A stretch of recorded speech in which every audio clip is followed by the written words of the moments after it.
Here we are, it is Tuesday, and we're going to play some D&D with cool people. I am Marcus, also known as the Chindividual, and I do exactly what I say on the tin, if there was a tin on me, but that is silly. Who is not silly are the people I'm playing here with today again on this beautiful Tuesday. Why did the song stop?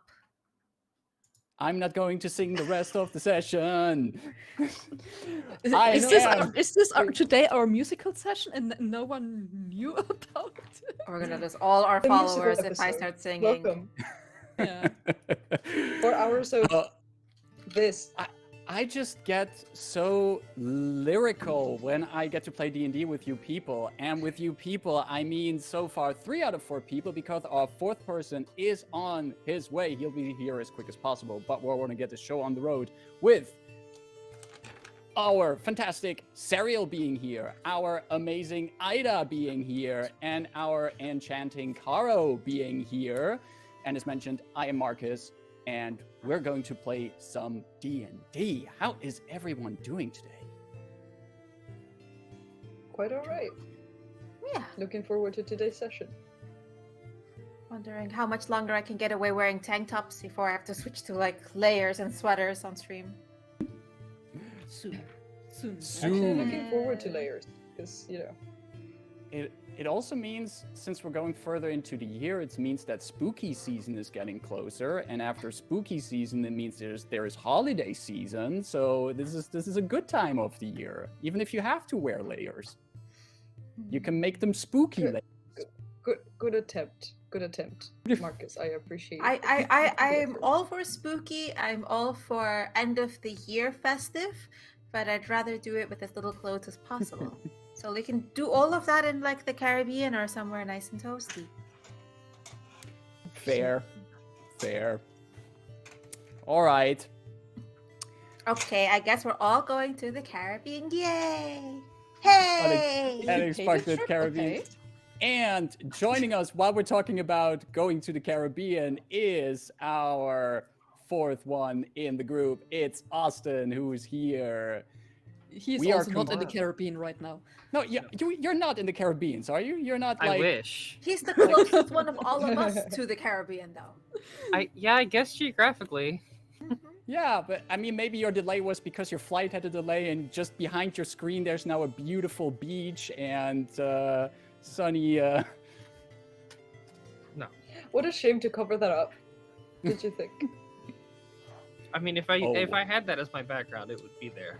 Trust me. Perfect. Well, no matter if we are in the Caribbean or just in our good old homes, we're going to play a little bit of the Dungeons and the Dragons tonight, and that might be on the trains and the tracks today. But before we get to that, we are here at Horde of Tales, where we play tabletop RPGs, and on Tuesdays we play Dungeons and Dragons in Eberron. We are playing 5th edition D&D in the Eberron setting, and to be specific, we play the adventure series from across Eberron of the Convergence Manifesto. We, last week, started Chapter 5 of this adventure series, perfect timing, and if you like what you see here and you want to play these adventures yourself, just go to acrosseberron.com, links in the chat, where you can find these for yourself as well. We play on a virtual tabletop called Foundry, and music you hear on there, and the music you're hearing right now as well, is from Dark Fantasy Studios. Our overlay is made by our very own Caro, and all character art that you see is a co-op between Caro and Serial. Also, we have a thing called Catvantage on this channel. We have some players here who have very cute kitty cats who like to get on screen and just be, focus of attention, as cats like to be. If you spot a cat on someone's screen, you can use your channel points to give Catvantage and just, hand out some good old advantage to one of the players. You can then make one of these cute kitty cats pop up, as I'm doing right now on screen. And if a player has one of these kitty cats, they have Catvantage, and they can use that on a roll of their choice to get advantage on a roll. Keep in mind, a player can always have only one cute kitty cat, so don't give a player who already has a kitty cat on their screen a cat vantage because, well, that would be wasted. Spread the cat vantage around. What if you figure out the pop-up so like it actually stacks, like another cat comes down and comes down and comes down, and then universes and worlds Like a are tower of built cats. upon them. It's just cats all the way down. If you get 3 cats stacked on top of each other, you win the game. You just win. I have 34,600 points. Can I win now? I regret what I just said.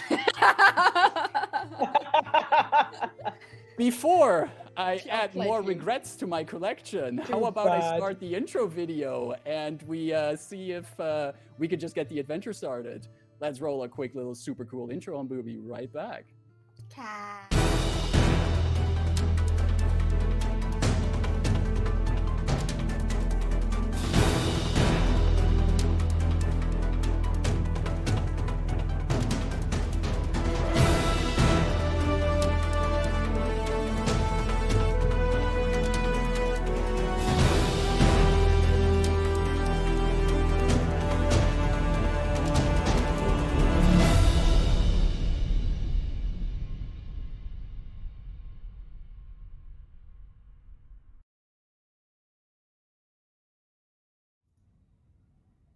So, we are back here in our game, and we going to pick up a little bit after where we ended last session. But what actually happened last session? Our adventurers, after enjoying some relaxation and a good drink at the Drunken Dragon, received an invitation to the estate of Nigel Farrious, the researcher they have been doing work for through the Clifftop Adventurers Guild so far, having found 4 planar items for him already. Through Aurea Ocula Ercorin, they have arranged a meeting with this scientist himself and were escorted to the highest district of Sharn, the Skyway. In the manor of Nigel Farrious, Rebus noticed that they remembered this place. There were fragments of recognition there, and that they had been here before. The party had a good conversation with Nigel Farrious, getting to meet the somewhat eccentric person behind their jobs, and quickly received a new job to find another planar item, the Quintessence Engine. This planar item was not per se in a manifest zone, but the party would have to use a manifest zone to get into a different plane entirely, namely Daanvi, the plane of order, of perfect order even. After some back and forth, some haggling about the details, it was agreed that the party would this time work directly for Nigel. 1,000 gold pieces up front and 1,000 gold pieces on completion of bringing back the Quintessence Engine. Nigel would also pay for trips to get where they need to go, namely the nation of Karrnath, and they would travel there by lightning rail. As it was already late, the party was offered to stay in the house of Nigel Farrious, and in the evening, Rebus took the chance to have a one-on-one conversation with Aurea Ercorin, who made it very clear that she remembered Rebus from the past. Rebus shared with her that Rebus had no recollection of most of their memories, and Aurea did say that she would help the Warforged get them back, but not out of goodwill, but more to remember what things they have done. And we ended the last session there, and we are going to pick back up at the morning after. The party has been given places to sleep in the estate of Nigel Farrious. And though some of your rooms might have had a little bit more dust than you might have been used to, the mattresses were soft, the blankets were clean, and you have successfully completed a long rest. If any one of you needs to regain anything, you can click that long rest button on your sheet and get back whatever things you might have spent throughout the last day.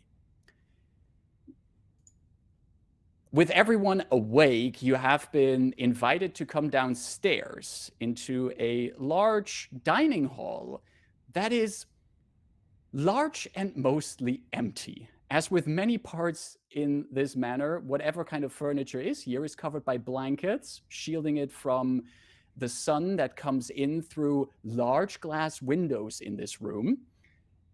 But only the dining table and a few chairs that have been put next to it are not covered with any kind of blankets. And the table is also holds bread, fruit, meats, whatever you would like to have for breakfast. Next to the four of you, Nigel Farrious is also here at the breakfast table. He's wearing a like this satin bathrobe he has on, and has a cup of tea in front of him. And Lady Aurea is also at the table here with you as all of you have breakfast together. What would you like to do as you enjoy breakfast in one of the most luxurious parts of Sharn?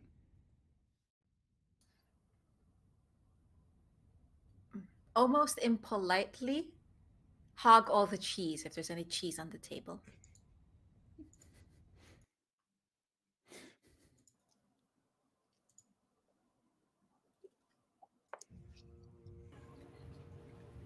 There is a lot of cheese here, but not much variety. Like, you have seen lots of various cheeses here, and Rebus did put you once this beautiful platter of cheeses together, but most of the cheese here is this very hard cheese. Maybe Nigel Farrious is not a connoisseur when it comes to cheeses. Like hard, like stale hard or aged hard? Yeah, aged hard, not stale, just aged hard. Important distinctions Like- at this like- table. The kind of aged cheese that you can't, it's so aged that if you would try to slice it, it just crumbles apart, yeah. Salty. Yes, this is one from, one that one of my favorites. I'm a big fan of these aged cheeses. They have a certain bite to them, and when you get these salty crystals in them, delicious. Starts my day out just right.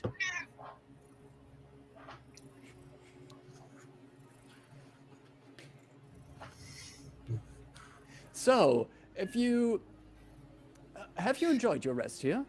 I must admit, it has been a while since I had so many guests over here, so I hope you enjoyed your stay. Did you sleep well?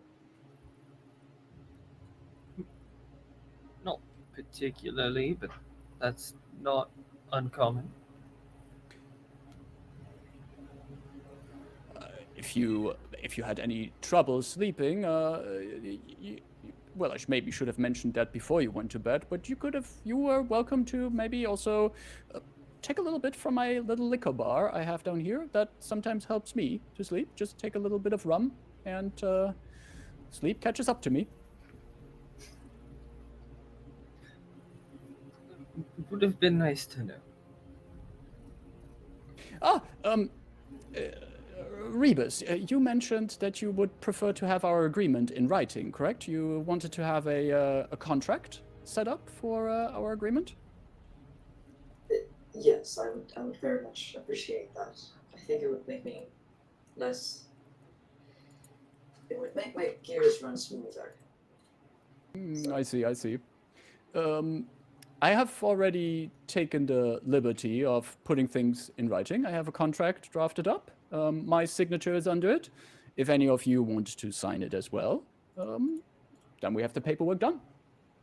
I don't know who of you here is the the leading figure here who signs official documents.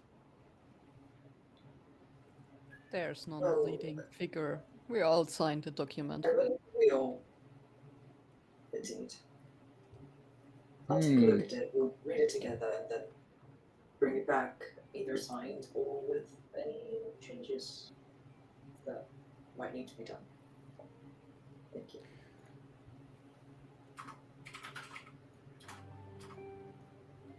You're welcome.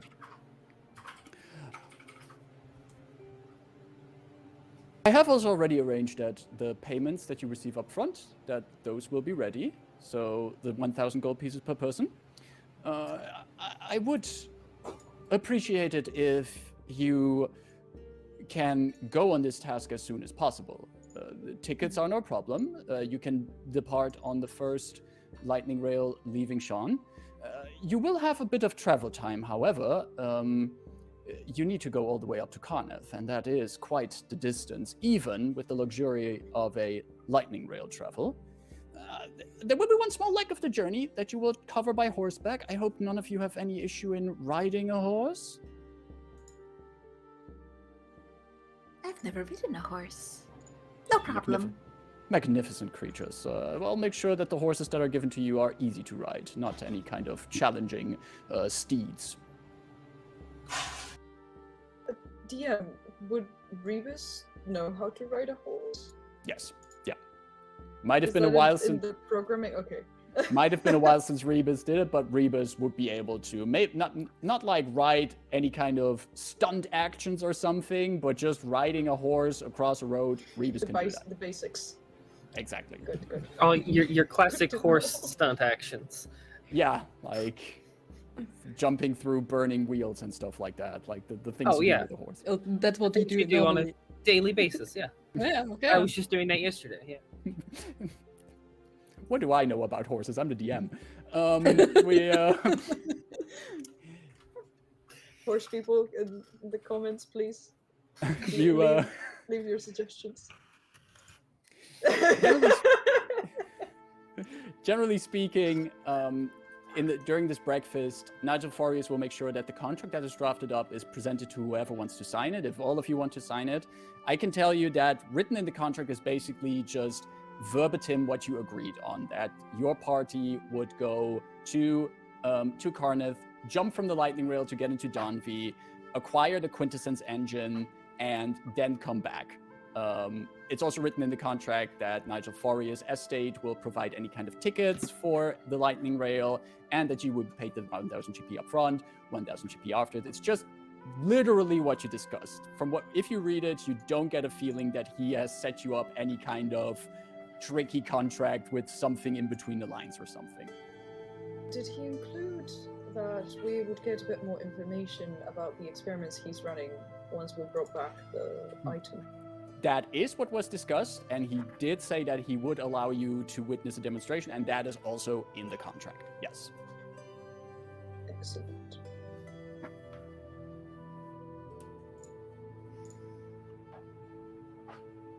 Then I guess we'll sign it. Yes. Mhm. I'll look at Rain regarding the last paragraph where it says we'll get to see the experiment. Just as I know she'll be interested in it. I was curious. It'll be fun to point out everything that was done inefficiently. But yes. Let me sign. Naturally. Rain goes to sign and realizes her finger and her hand is no longer dyed black. Pen. There's a pen handed to you by Nigel.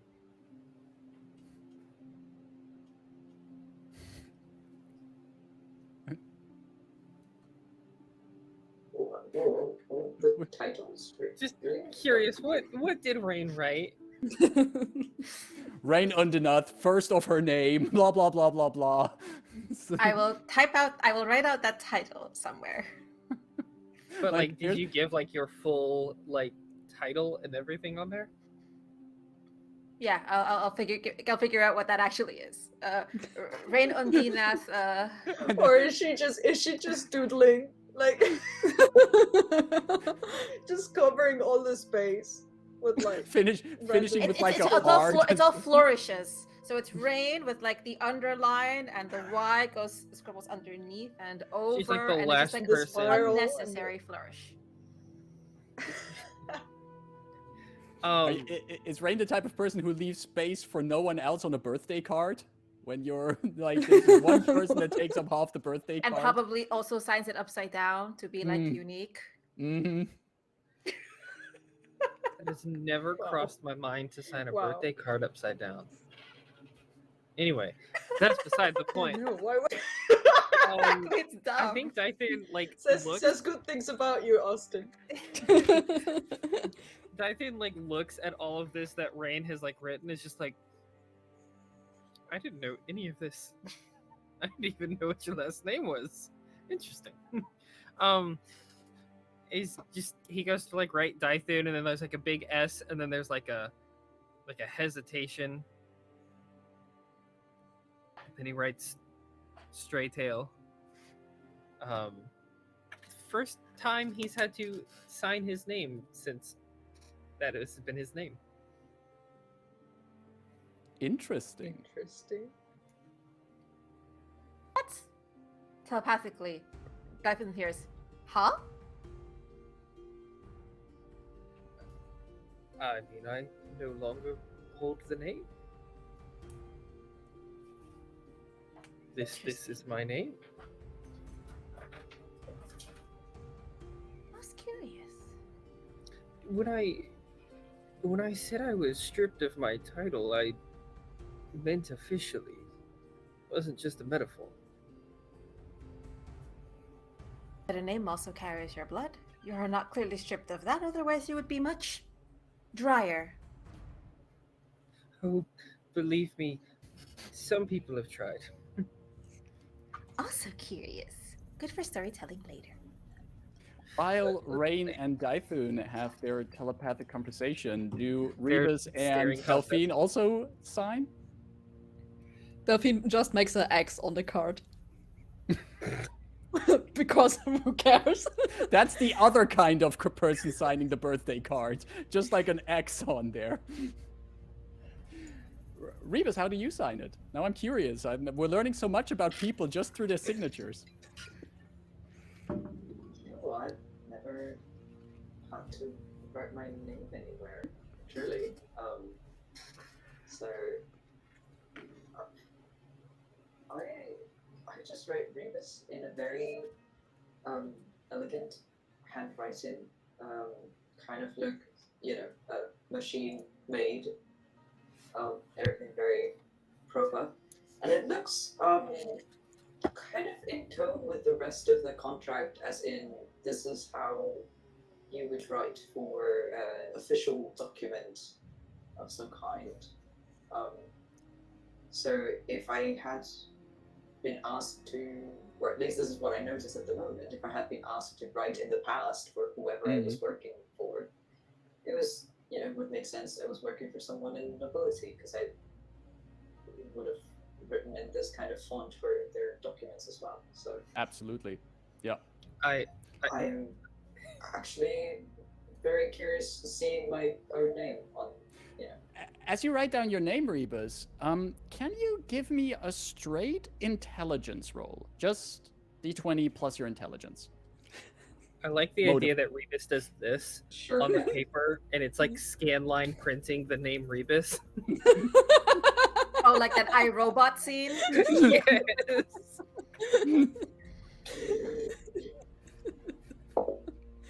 Well, it's not bad. That's not bad. It's straight intelligence.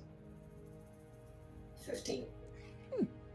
While you write your name down in whatever way Rebus does that, you know how sometimes you do certain things with muscle memory? How you first, if you've done something so often that you just do it out of reflex, out of habit, as you start writing down your name Rebus, you notice that your reflexes, your muscle memory, tries to have you starting with a C instead of an R.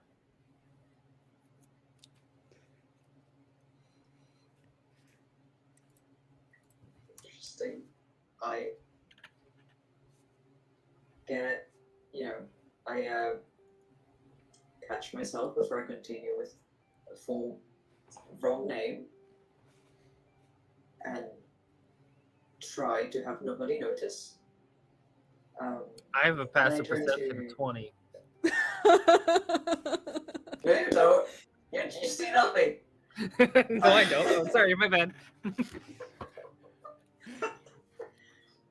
I would say Afterwards, I'd like to ask Nigel to keep the pen for a moment. you want to keep the pen for a moment. Yeah, after I'm done signing. All right. I think at this point everyone would have signed the document, and if you ask if you can keep the pen for a moment, Nigel's like, "Oh yeah, you can keep it forever if you want. I have dozens of them." And Thank you. It's very and with the paperwork and everything worked up, in the meantime, also one of the Warforged of Aurea has come in, and each of you get a little wood box that has 1,000 gold pieces in it. Like, if you open it, actually, the light reflecting on the gold coins, it's dazzling. There's a sparkle to it. These coins are polished. If you use these coins in some parts of Sharn, they look out of place. They are that clean, it's almost as if they're just freshly minted. It's like new money. Exactly, like really new money. And so each of you can add 1,000 gold pieces to your wealth. Also, DM, I was kidding. Like, Dython does have a 20 passive perception, so that's, I would, you know, I would say, let him if know. there's anyone here in this room who would have caught that, Dythun would have caught it. I mean, even my passive insight is 15. Like, You're Nice. broken. Passive You're so perception is broken. such a What the hell? flex. I love stating in my Yeah. another game, I'm like, I have 30 passive perception. I'm just like, it's like I'm a fighter. I shouldn't have 20 passive perception, It's the but I do. anyway, it's great. Why not? Well, with all this being settled then, please, when are you intending to leave? I would rather very much prefer if you took the first train in the morning. There might be still even one departing in the evening. I'm all right for this evening. If you say there is one this evening. Oh, yes, Booby. I can arrange something. Keep in mind, you'll be taking various lightning rails all the way up to the city of Irontown in Karrnath. And in Irontown, you will meet with your contact, Amaldi Kalkoran. He's a dwarf. You'll probably recognize him by his bravado and by the fact that I will tell him that he's going to look out for the four of you. Did you And- say that last name was Koran? And I look at Aria. Kalkoran. Ah. Aurea says, I get it. It is confusing, but he is not of Koran lineage. He's not an ear Koran. No, he is most certainly not. Mm.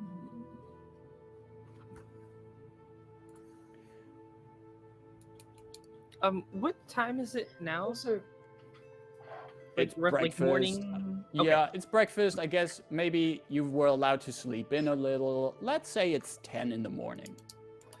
So if we left this evening, there would be time to like gather what we need before leaving. Yeah. Okay.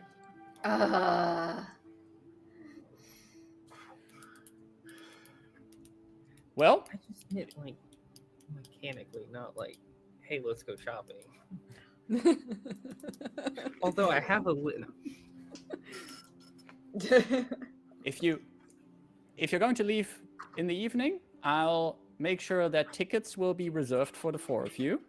And you just need to be end time, I'd say, at sunset at the Terminus station here in Sharn and board the lightning rail. Exciting. That seems. I think this evening should work. Very well then.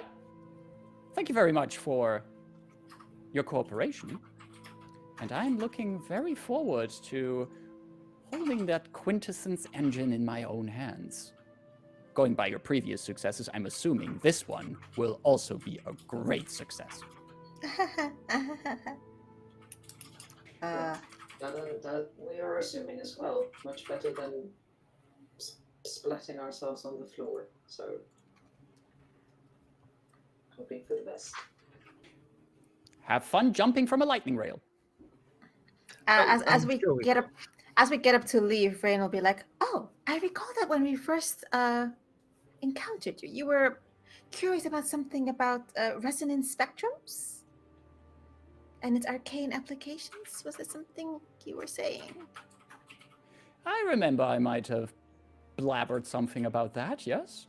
Rain will hold up her napkin. So if we consider this end of the spectrum versus this one regarding your application, here's what I would do. And she loops the napkin to each other and just lets it on the table. Bye now. We see a shot of Nigel Farrious in his bathrobe looking at this wrapped up cloth as he just leans back in his chair and has his teacup up while he's still looking at the tablecloth and just goes like, interesting. And the party makes their exit from the scene. So you will be boarding the lightning rail in the evening. So you have a few hours of time to get ready. You do know that the only lightning rail station that Sharn has is the terminus station. That's where the lightning rails end and where they go from on their voyage towards wherever the lightning rails take them. Is there anything of note that you would like to prepare that is not a full-blown shopping session? Daithun. I forgot to, in the DMs, mention healing potions. Can I buy some of those? What kind of you just healing give me a potions price. would you like to have? Like, if I could get 1 greater and 2 regular, whatever Alrighty. that number would be. Oh, Dyson, get my card punched, please. Right, sure. You do find healing potions, Brenna's apothecary, where there's already you have this loyalty card from Rain, which I think at this point has already like 3 or 4 stamps on it. Yeah, and if you get 10 stamps, 1 potion is for free. It's Rain's card. Dythun, if you're looking for a greater healing potion, you could get those for 300 gold pieces, and the regular ones would be 50 gold pieces. Okay, so I'll get 2 regular and 1 greater, so 400 total. Exactly. Perfect. Detract that 400 gold and add those potions to that. And Rain's card gets 3 extra stamps on it. Yay. Perfect. And I do give it back to her. Yay. Perfect. Any kind of other preparations any one of you would like to go about before you head out on the lightning rail? I don't think so. I'm not quite sure what we're going to need. So, And the what feather will- tokens, do they get used once you use them, or can you reuse them? Once I they're always used, forget. they're up. They're one-time uses. Is there anything that reduces fall damage? Rage. Because that would, I mean, rage, yeah. Rage. There are certain Well, kinds true, of but- spells that give you resistance to, like, bludgeoning. Like Also, splattering I on the would- floor.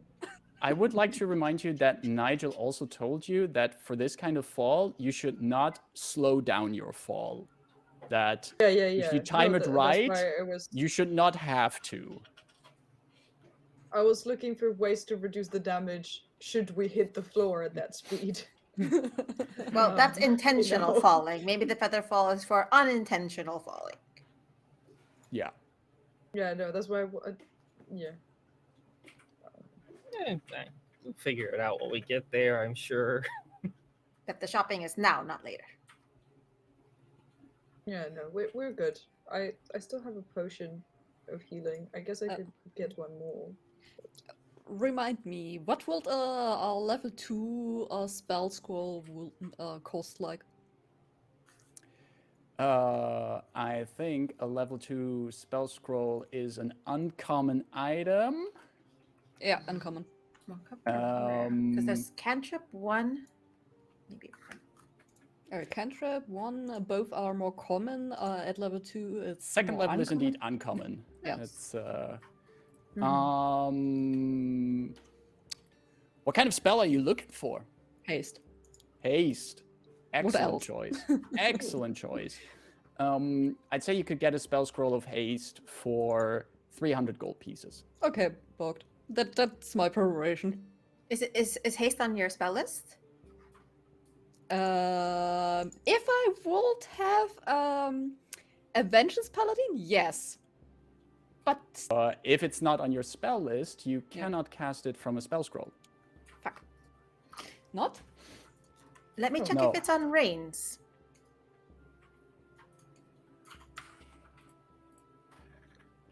Also, how If the much spell is are on your the class's great, spell list, you can read healing the scroll and potions? cast its spell without providing any material components. Otherwise, the scroll is unintelligible.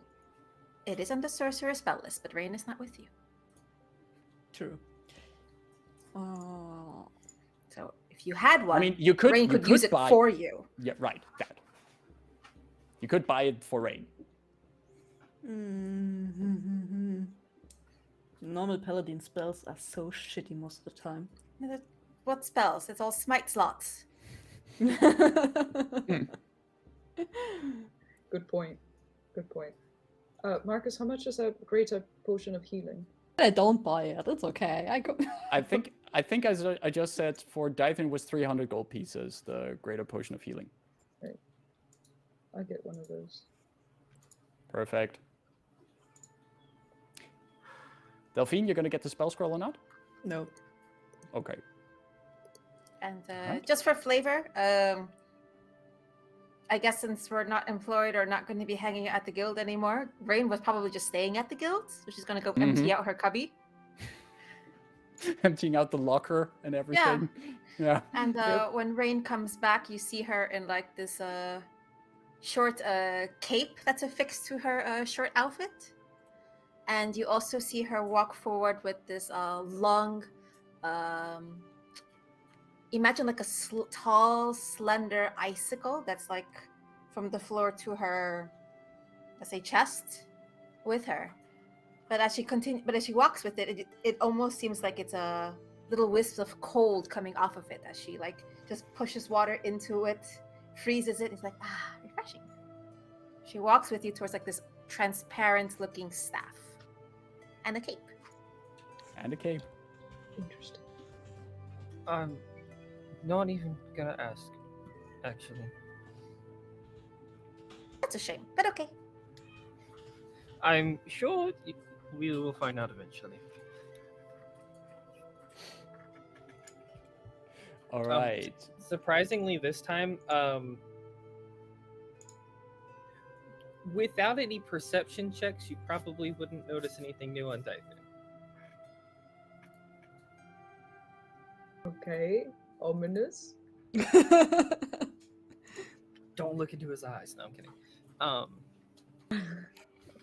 Yeah, he got magical contact lenses. He is back in his chainmail though. He's not in the split mail anymore. Yay!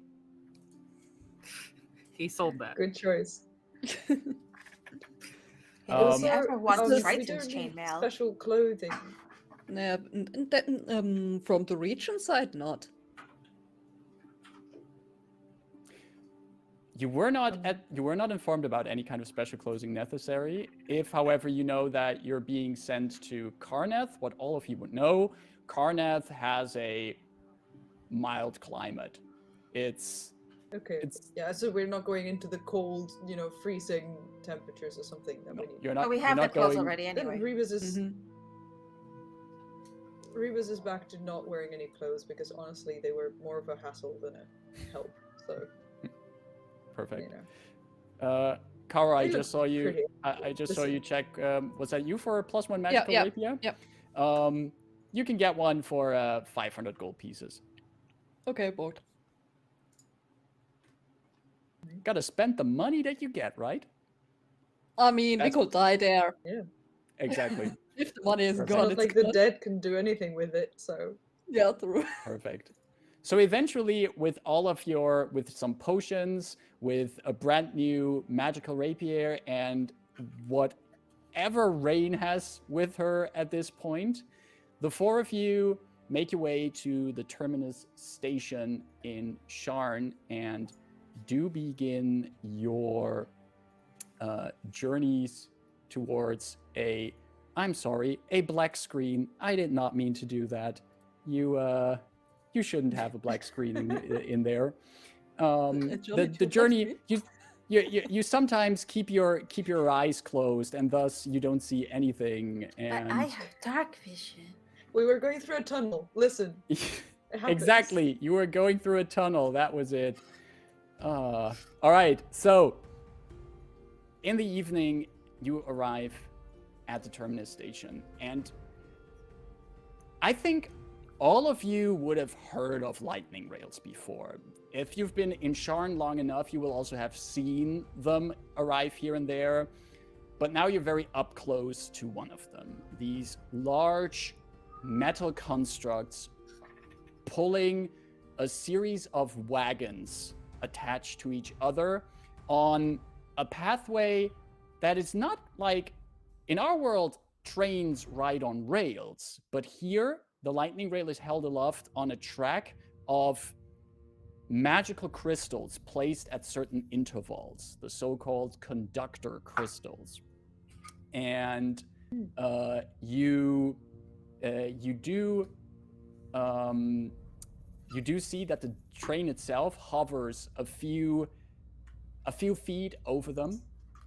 And most of the parts of the lightning rail are wagons of various functionalities. There's person wagons, there's first class wagons, there are dining carts in there as well. But one of the most important things of the lightning rail is at the back and at the front, there are the engines themselves. Large metal constructs that have lightning and energy skittering over their surface, humming with the power of an elemental bound inside of them. There is no steam or anything coming from it. This engine runs on elemental force, maintained by artificers and mage rights who make sure that the elementals push the lightning rail to their destination. It is here that at the ticket stand, when you mentioned that there's tickets from Nigel Farrious reserved for you, you are handed each your own beautiful rectangular ticket. There's a bit of gold ink used on it as well to indicate that you are riding first class, and you are brought aboard the first lightning rail of your journey. Nigel Farrious had already indicated that you're going to be traveling for a little bit. And this is not the only lightning rail that you will be on. With about a speed of 30 miles per hour, the lightning rail races through the countryside, bringing you from city to city. And at certain stations, you have to get off your lightning rail and onto the next lightning rail to go to the next destination. And you so slowly make your way in a northeastern direction, upwards the continent. A week of travel time goes by in comfortable luxury. As Nigel told you, he made sure you would have the first class tickets, so you can sit in the softest seats, sleep in the softest beds aboard one of these lightning rails, and have unlimited access to the dining cart with all the foods and drinks included. The weather throughout your journey is a collage of various weather types. You witness beautiful green rolling hills under blue skies, but on some days of your journey, you go past the countryside as a thunderstorm is raging over you. You see at certain stations more wealthy, noble people entering your trains. And sometimes the lightning rail has to linger for a bit longer at a station because a new card has to be added to the lightning rail. So they have to pull off parts of the lightning rail and get the other card attached to it.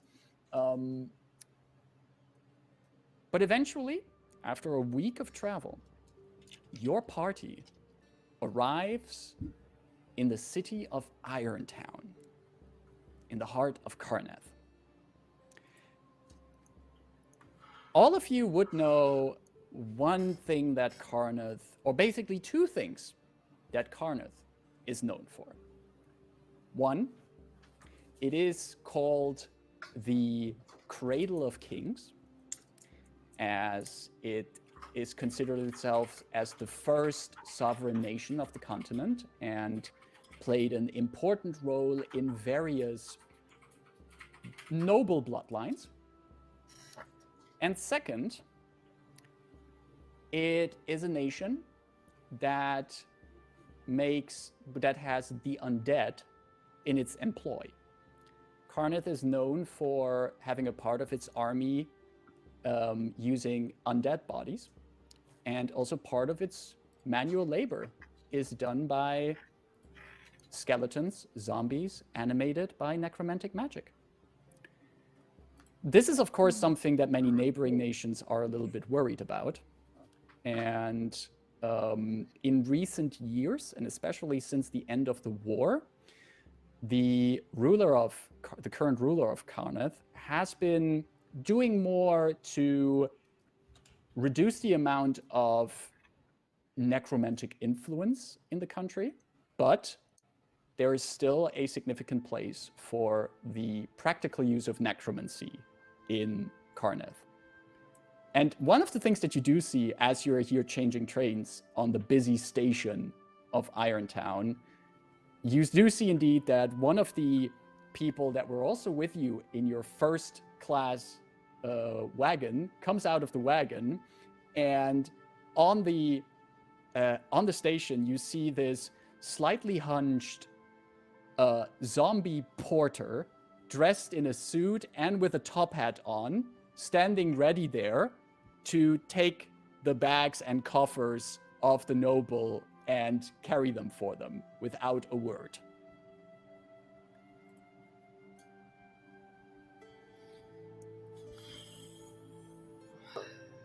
Thinking how curious.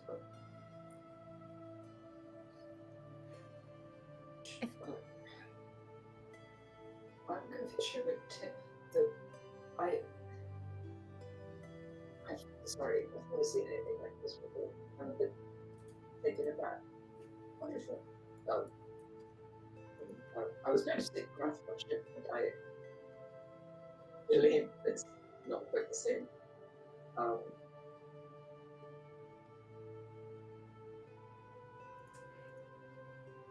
Correct me if I'm wrong.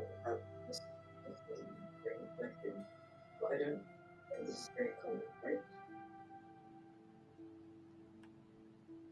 You are a little bit soft, Sariel. Can you repeat that, please?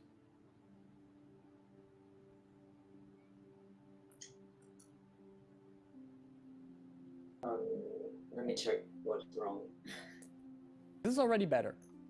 I think you just have to be a little bit closer to your mic. Okay. I don't know where. Yeah, I haven't changed the distance much, but I was just wondering if this is a common occurrence that I just haven't happened to encounter so far.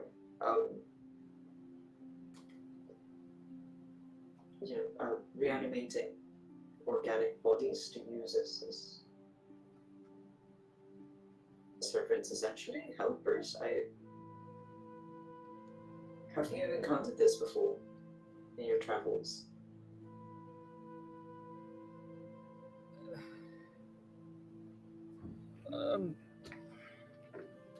Are you asking anyone in particular, or just the group? Oh, the whole group. Like, I'm just, Oh, okay. very confused about the site. Dyson would say, unfortunately. Indeed, yes, actually. Most likely.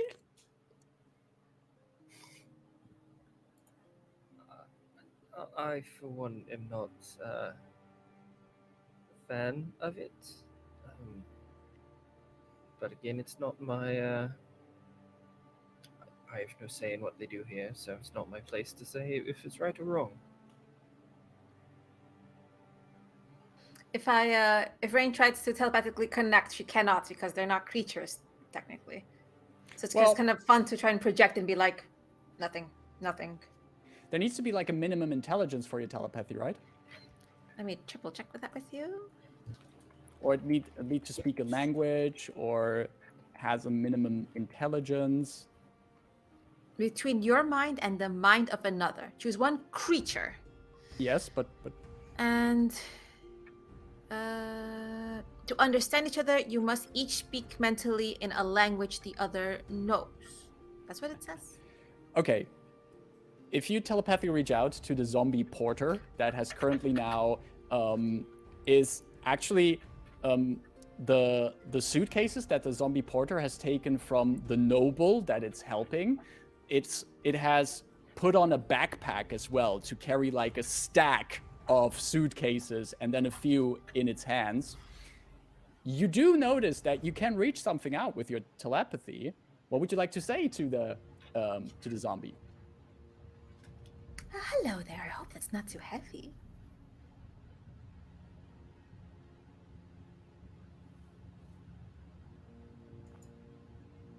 And it just goes on. It seems to be like you reach out, but you get the idea that this creature doesn't have the capability to telepathically reach out back to you. Curious. And just to paint you a bit of a picture, you are in a very busy platform right now. As you got off the train, you see some more of the lightning rail personnel quickly getting off. You see at the front of the lightning rail, some of the artificers and matrites that keep the engine running. They are now on the outside, and you see three of them like looking at a bit of a burn mark on one of the parts of the engines, and they seem to have like an expert discussion with each other what it might mean. You also do see, and something that you've been noticing on your right, especially since you crossed the border into Karrnath, there has been security personnel aboard of the train, which is something that you also noticed on your right here before you entered Karrnath. The lightning rail wants to make sure that people are safe, and House Orien seems to invest quite something in the safety of its guest. But since you've come here into Karrnath, the people providing the security detail have changed, because these people wear the signs of House Daanvi Right. on their shoulders. And right now there seems to be a switch in personnel here at the station. Some of the security detail is coming off.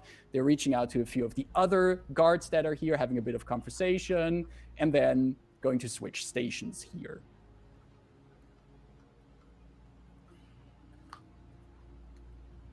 One other thing you notice, as you're here in between the hustle and bustle of people, there is a dwarf coming up to you. A dwarf with a bit of a crew cut hairstyle, darker skin, has a gold piercing in his nose, and a bit of a on the side of his head. There's what looks like a tattoo that's been tattooed in there with a kind of a golden color. And he walks up to you, has a backpack on and everything, waves. Let me guess. This must be Rebus, Rain, Delphine, Dythune from the Clifftop Adventurers Guild. Correction. Not from the Clifftop Adventurers Guild. This time. Right. You were hired directly, huh? Yes, Mr. Koran, was it? Kalkoran. Amali Kalkoran. And no, I am not related to the Urkorans. Let me make it very clear that good old Aurea makes that very clear, that I am in no way related to that family. Oh, that's a shame. I mean, clearly you got the looks in the family. Well, as you say that, as Rain says that, could all of you give me an insight check, please? Yes. Ha! Oh. What do we got? Total 16. 16? 16 for me as well. 16. Typhoon? Natural 20 for 25. Natural 20 for Whoa. 22. Let's Nice. go! Nice. As This As- guy's not hiding Waste anything. of net 20s. Amazing. as Amaldi is speaking and Rain is making this compliment, all of you get the feeling from he's a bit jittery. He's like, he seems nervous, and you do notice that as he's making conversation with you, he's like looking around, like it like does this quick like looking past you, quickly looking over his shoulder when he's thinking no one is looking at him. He seems a little bit nervous. Detect thought, subtle magic. Please. Can I mark off things? We need a counter for like No, we Rain cast don't. detect thoughts. No, we don't. I will just lean over and say, is there something making you uneasy or bothering you? Were you not expecting us, or What? can we What? help in any way? What? No, huh? Oh, no. It's just, I don't like these crowded places. It's always a little bit of, you never know what's going to happen with all these people around you. And as he says that, You Rain, you're expect using... to get stabbed in the back? I got stabbed in less crowded places. Just saying. Rain, you use your detect magic subtly cast, and as your two companions are having him in conversation, actually helping you in this, because this kind of things can bring memories to the forefront. With your surface thoughts reading, you do see very recent memories, it seems, from earlier or some parts here in the station, where Amaldi has been like looking over his shoulder, and in his memory you can hear him muttering to himself like, oh crap, they're following me, aren't they?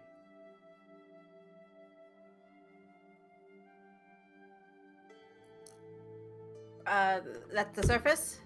Mm-hmm. We'll keep it to that. Okay. And Amaldi then goes, nothing big to worry about. And I think we would be all the better if the five of us would get on our train and head out towards Karrnath Peak. I've been told we're having some very comfortable seats there. I will lean forward to Amaldi, like almost put my hands on his shoulder and just peek, make a big show of peeking past his head. Do I see anything behind him? Only Rain knows that he's been followed. Hey, give me a perception check, Rain.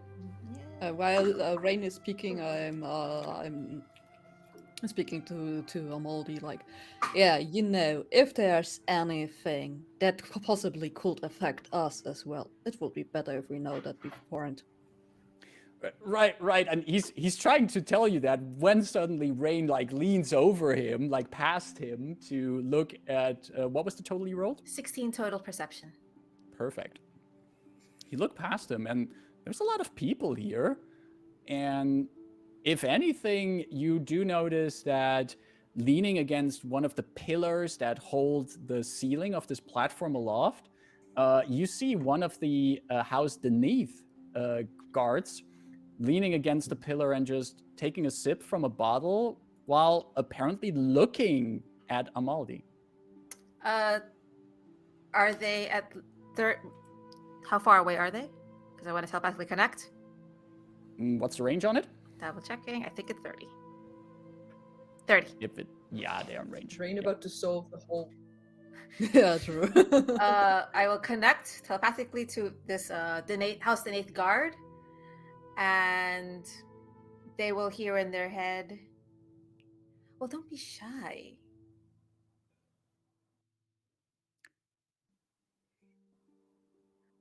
Looking for a good time? Lowers the bottle, puts the stopper in it. Behind you. I will pull Amaldi forward and into a crowd. Making him vanish in the crowd. And I cut the connection. Perfect. You pull Amaldi forward into a crowd and goes, oh, what? Oh, okay. I think he looks back at Delphine. I think it's safer to explain when we're in the privacy of our own booth in the lightning rail. How was your journey so far? Did you enjoy your ride? Was it comfortable? I hope you drank a lot of cocktails, because if your sponsors are paying, I would drink as much as I could on these rides. I will lean forward to Amaldi's ears and say, "It's not paranoia if you're actually right." He looks at you. I would really like getting in there now. I don't actually drink, so I couldn't take advantage of such kindness from our sponsor. But I believed I had a taste of some of the cocktails and some of the drinks, and I'm just continuing the conversation while he's just, freaked out by what Ray just did. Right. And you do that while Amaldi is leading you across the platform to the next lightning rail, your final lightning rail that you will be getting onto. He leads you to the section with the first class booth, the first class carriage that you will be in. There is a human woman that is checking your tickets as you enter, checks everyone's tickets, everything is in order, and allows you into the train, where you are led into, you might admit to yourself, a bit of a first class seating area that could use a little bit of cleaning. This is not it's still soft and quite some quality, but it looks like this part of the train could use a little bit of dusting down. Maybe this is a less traveled lightning rail part where they don't have the same high standards as on other routes, but still you're led over to comfortable seating areas close to windows, beautifully made windows, by the way, for such a magnificent vehicle. And Amaldi settles into a seat. It's been a while since I took this one. So Kalkoran, Amaldi Kalkoran. I'm kind of contact for Nigel and Aurea, mostly for Aurea. She got me into this because I owed her a favor. She helped me out once a while ago. She's a good person, kind heart, really. You should not get on her bad side. And she called in my favor here, and she said, Amaldi, what do you know about Daanvi? What do you know about access crystals, authorization crystals? And I said, Aurea, I know everything about it. I didn't know everything about it, but I knew a guy who knew everything about it. So I reached out to my guys. Long story short, and as he pulls off his backpack, opens it, and pulls out a satchel, and in it are 6 beautifully carved diamonds, white colored, but there seems to be a shine inside the diamonds themselves. And the edges are sharply carved, and also carved into the sides of the diamonds are etchings in some kind of arcane runes and symbols. These will get you in. Do they do anything else? They also get you out. So once you do the drop, and you do the drop when I tell you to do the drop, because I did the math, and by me, I mean my colleagues who did the math, at the right time, you have this on you, you jump out at the right angle, which is basically just fall downwards, into the manifest zone, and that will get you into Daanvi. So I count 4 of us. There are 6 crystals. You don't plan on coming with us, don't you? Oh, no, absolutely not. I have a few backups here. You never know what happens with these kind of things. But better be prepared. I have a backup of everything. Like, I have a backup pair of shoes. I have a backup toothbrush. There's backup for everything. All right, but like, if something goes wrong presumably we've already jumped at that point. Splat. What is that good? As long as you listen to me, I have it all timed out. The only thing we need to take care on these few hours we have left, once the lightning rail goes, and as he says that, the vehicle rumbles, and slowly you hear this sound that it starts moving out of the station, like this, a few more hours of travel. Just as you just follow my instructions, we need to jump at the right time from the right wagon, which is not this wagon, and just jump and fall, trust gravity, have this crystal on you. It's gonna be fine. Okay. I'm getting a drink. Same. Delphine, actually, I'm coming with you. Oh. I'd like to know more about the drinks that can be found in the trains, as I, sadly, Would you- don't usually Wait, get we are the into- first class. Can't we just order it? You would have noticed so far in the travel set, you are first class indeed, and with your tickets comes unlimited use of the dining cart and everything, but you still have to go to the dining cart. So they don't have like servants or waiters here that bring it to you. If any of you would like to go and get a drink, let me show you a bit of a map for your lightning rail. That Why you're is there a on. map for this? Fancy. Who knows? Because immersion. That's Oh wow, you Yeah. animated the It background. Really moves. nice. Welcome to Foundry, everyone. This is the power So- of Foundry. I love it. So It's You- certainly not like anything is gonna happen on this lightning rail. No. I just enjoy The- making the maps map of is things. just for This trust towards my maps, it is completely misplaced. Very No, well you played, Marcus. yeah, thank you. So you are up in this wagon. I have to say I did not map out the entire lightning rail. But Oh, terrible. Wow. Awful DM. -6 points. who's keeping score? You're here in the first class wagon, which is approximately 2 wagons behind the engine in front of the train. And you know that further down southwards to you, you could exit this wagon, go through the door into the next wagon, which would be the dining wagon to get to it. I think I might still have the doors locked, so The door is locked. Oh no. doop. That is unlocked, and you could make your way down to the dining wagon, where further at the end of the away. wagon, there is also the bar to order drinks and the likes. What So I kind of already drink know- would have Amaldi requested as we all get up for drinks?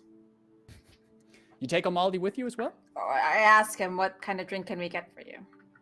Oh, I'm coming with you. I want to see Okay. what they have in this one. Sometimes they change the assortment they have, and I want to see the menu. So basically, the entire party makes their way down to the dining cart.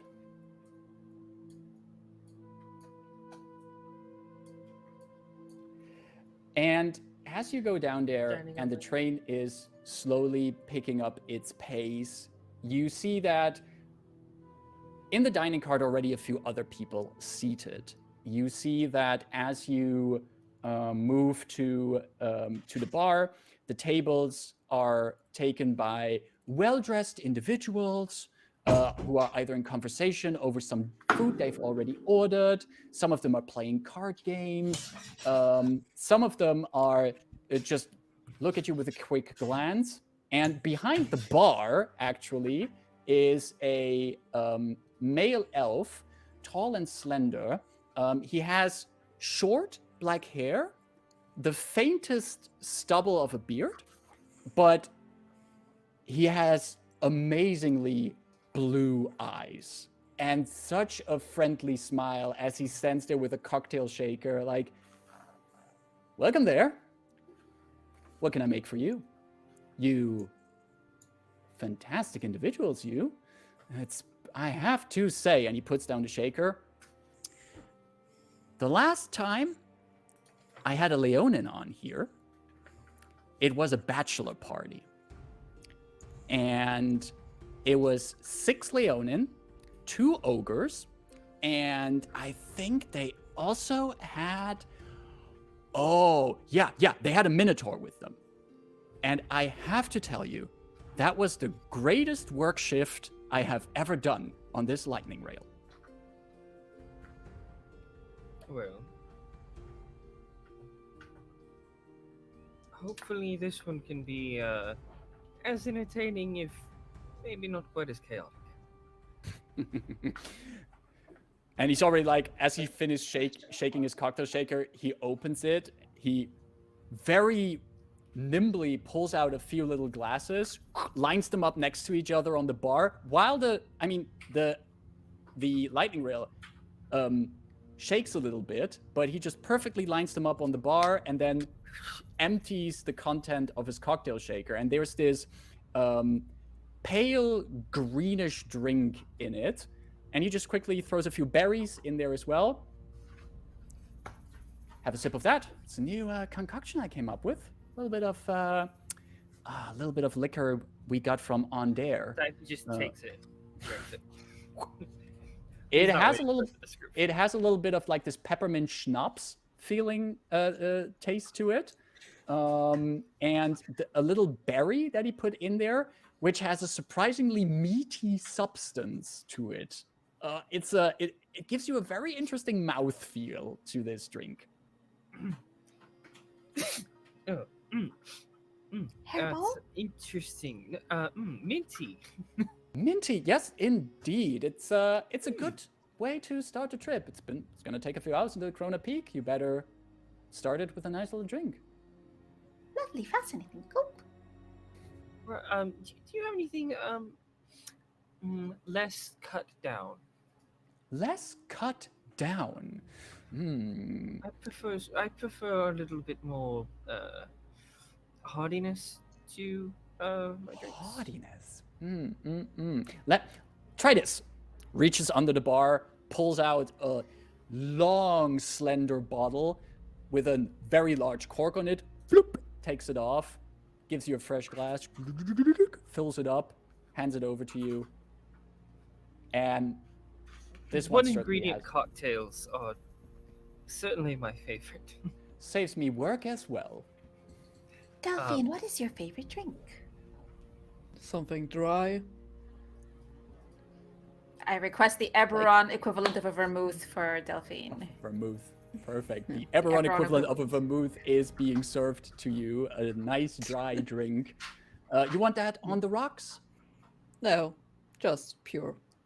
Straight for the It's lady. okay. Straight for the lady, no problem. Well, you fine lot, you're heading out here on this lightning rail towards Karrnath Peak. What business brings you in this direction? I'm sorry if I'm too curious. You don't have to answer these questions. I just love small talk. Plummeting Rebus. to our depths. Before we get into this conversation, I just wanted to point out that Rebus was absentmindedly just taking the little drink from the counter and then found a chair and just sat down and grabbed, is there like a paper serviette or something like that? Oh yeah, they have like these You serviettes. know, a normal Exactly. serviette. But, Yeah, absolutely. and they're going to, I'm going to take out the pen that Nigel gave me and just sign the thing, kind of just let my hand write whatever it wants to write. You do that. You have your hand like writing whatever it wants to write, and you just end up making doodles, like just curls and lines. The 90s spirograph. Right, yes. I'd like to try and replicate the muscle memory that I seem to have discovered when I was signing the contract and see if I can see what that name was. Right. You know, if it happens. Perfect. You go about that, doing that. For so far, not any results from it, but you just keep at it. There's enough little paper serviettes that you can go through to try this. While you're working on that, Amaldi is also with you people here in the dining cart, and he's at the bar. He has his backpack and everything on. He's making conversation with the barkeeper. The two of them exchanging a few smiles here and there. And while this is all happening, while you're all here enjoying your ride on the lightning rail, could all of you give me a round of perception checks, please? Wow, I wonder why. I am paying no attention. A 6. 6 for Rebus. 12 for Rain. 12 for Rain. 14. 14. Dirty 20. Dirty 20. Rain hands Delphine the straight vermouth and says, I've been meaning to talk. About? You and I.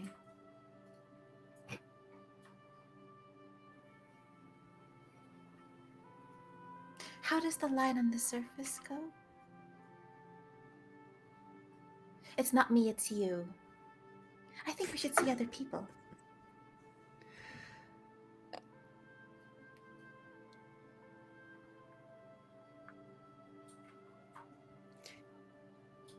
I try to follow your line of thoughts.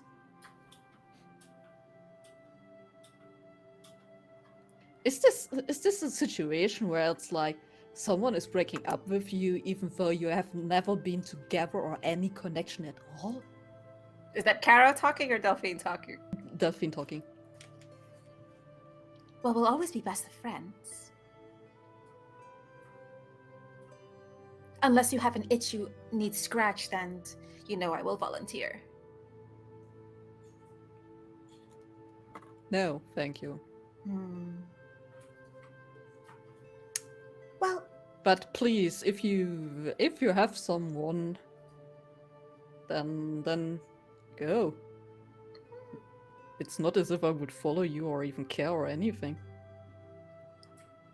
is that true? That's very much true. Okay, I don't have to insight that. This was more Yeah. what I was going. Yeah. I see. All right. I guess I'm in the market for someone enthusiastic, excited about things.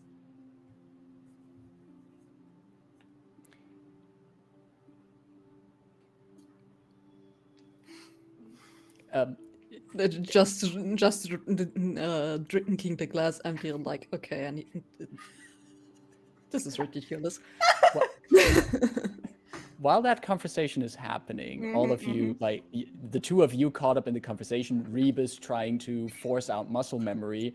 Delphine, you've taken a seat with your drink, with your haughty drink, your one ingredient cocktail that has been served to you.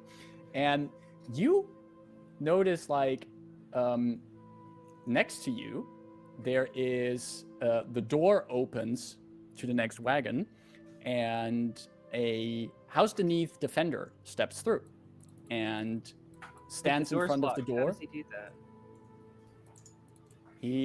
He is the GM, so he does that. And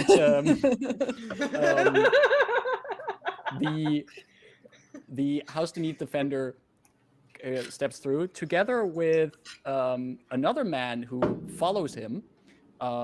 It's this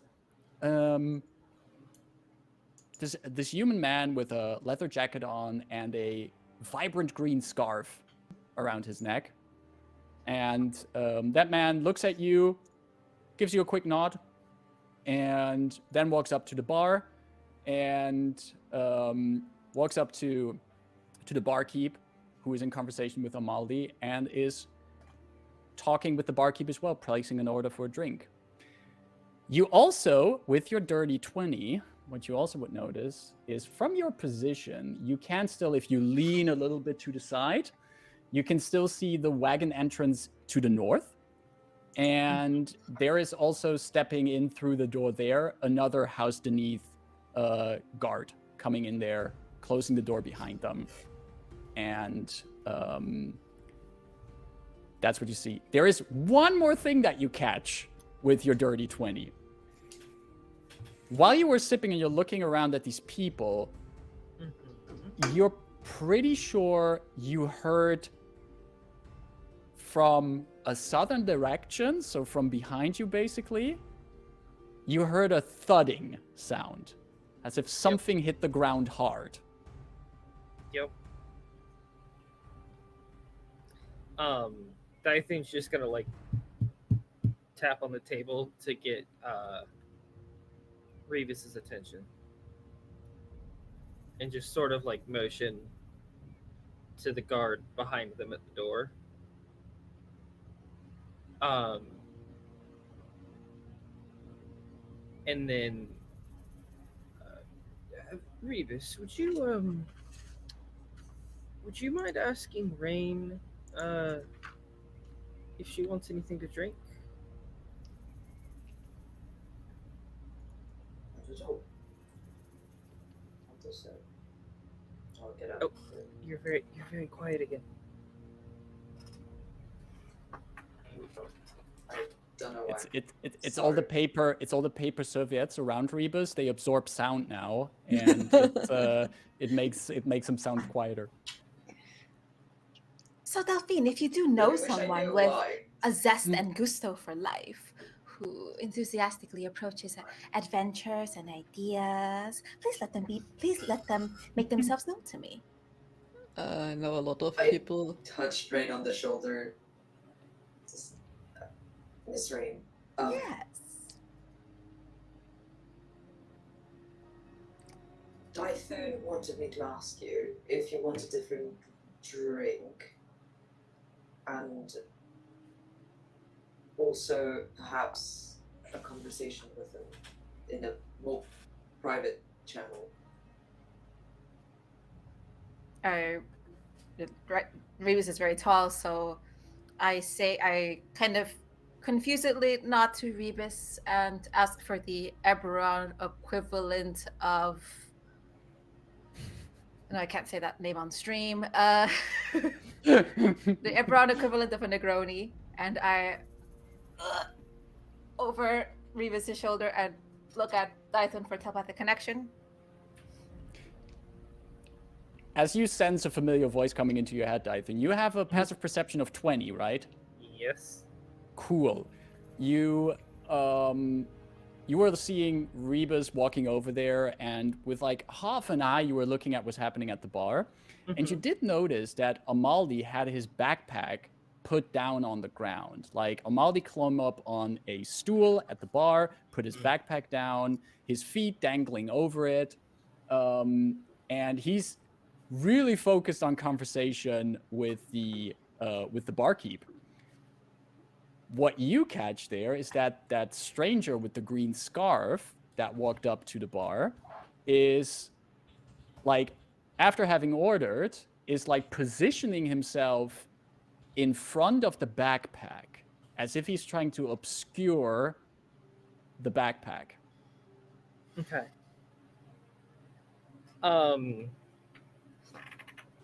Yes. Yeah, these house beneath, north and south, they just block the entrances. Most curious, because earlier at the station, I had a peek into our guide's mind after he seemed so jittery.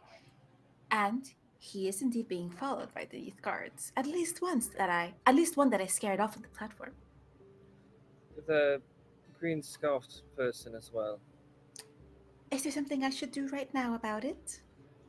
What would happen if you were to jump up or be floating while riding a lightning rail?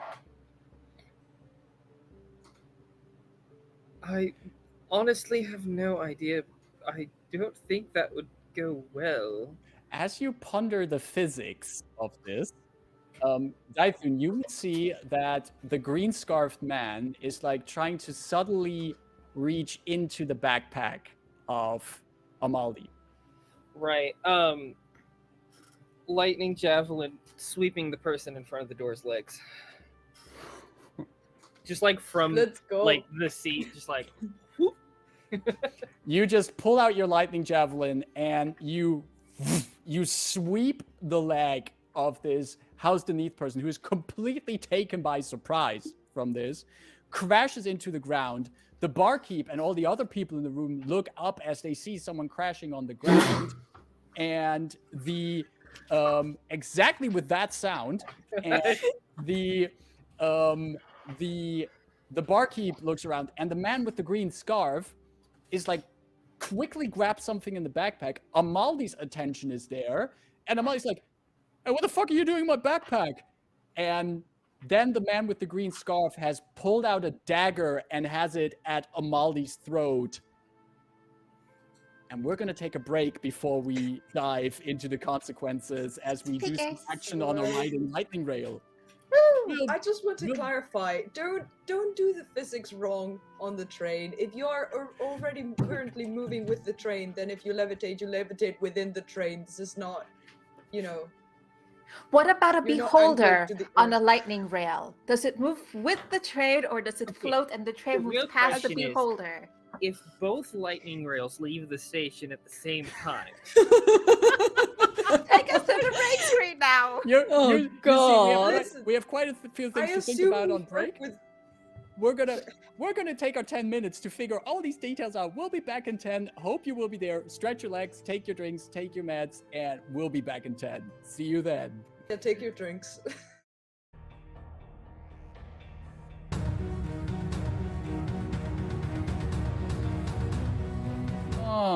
We are back for a second half. Our adventurers are on a lightning rail about to embark on a bit of a brawl. But before we get to that, first of all, thanks very much everyone who's coming in here to hang out with us for this adventure and join us on a little trip across Eberron. It's always great to see familiar and new faces dropping by in chat. So thanks for being there. If you like what you see here and you want to keep tabs on what we do, because we don't just play D&D and Eberron stuff on this channel, we do more stuff.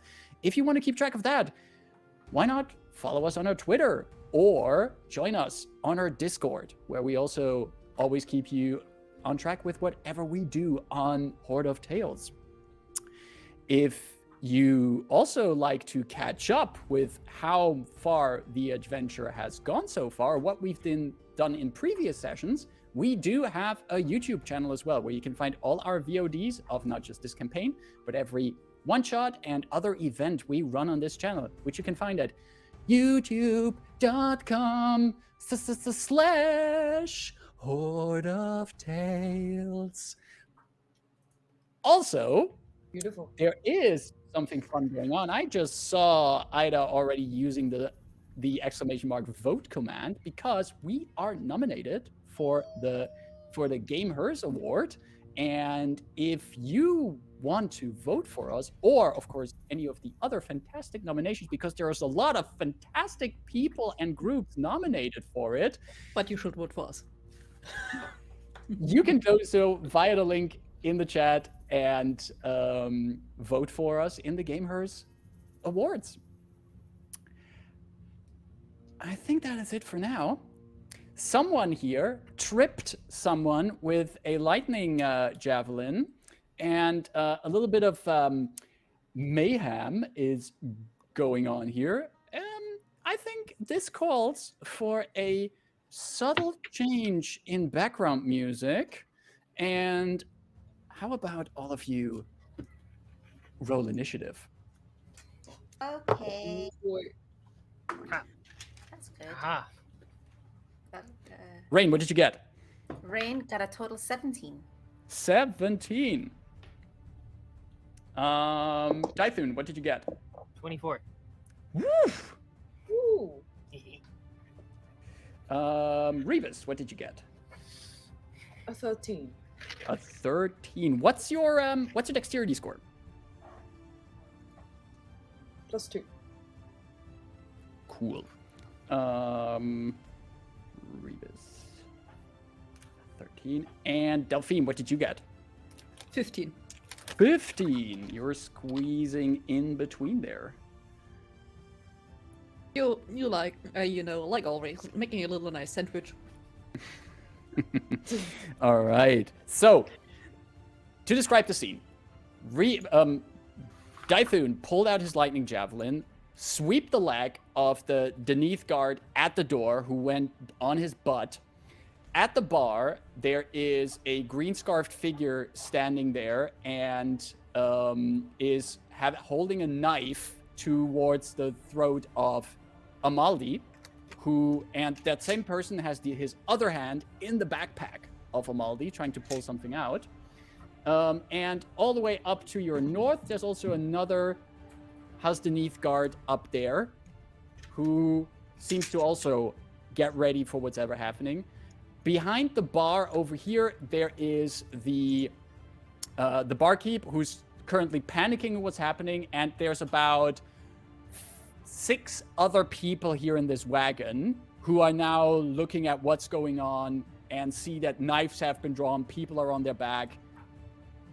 Dythun, it is only fitting that you rolled the highest initiative, as you're the one that started all of this.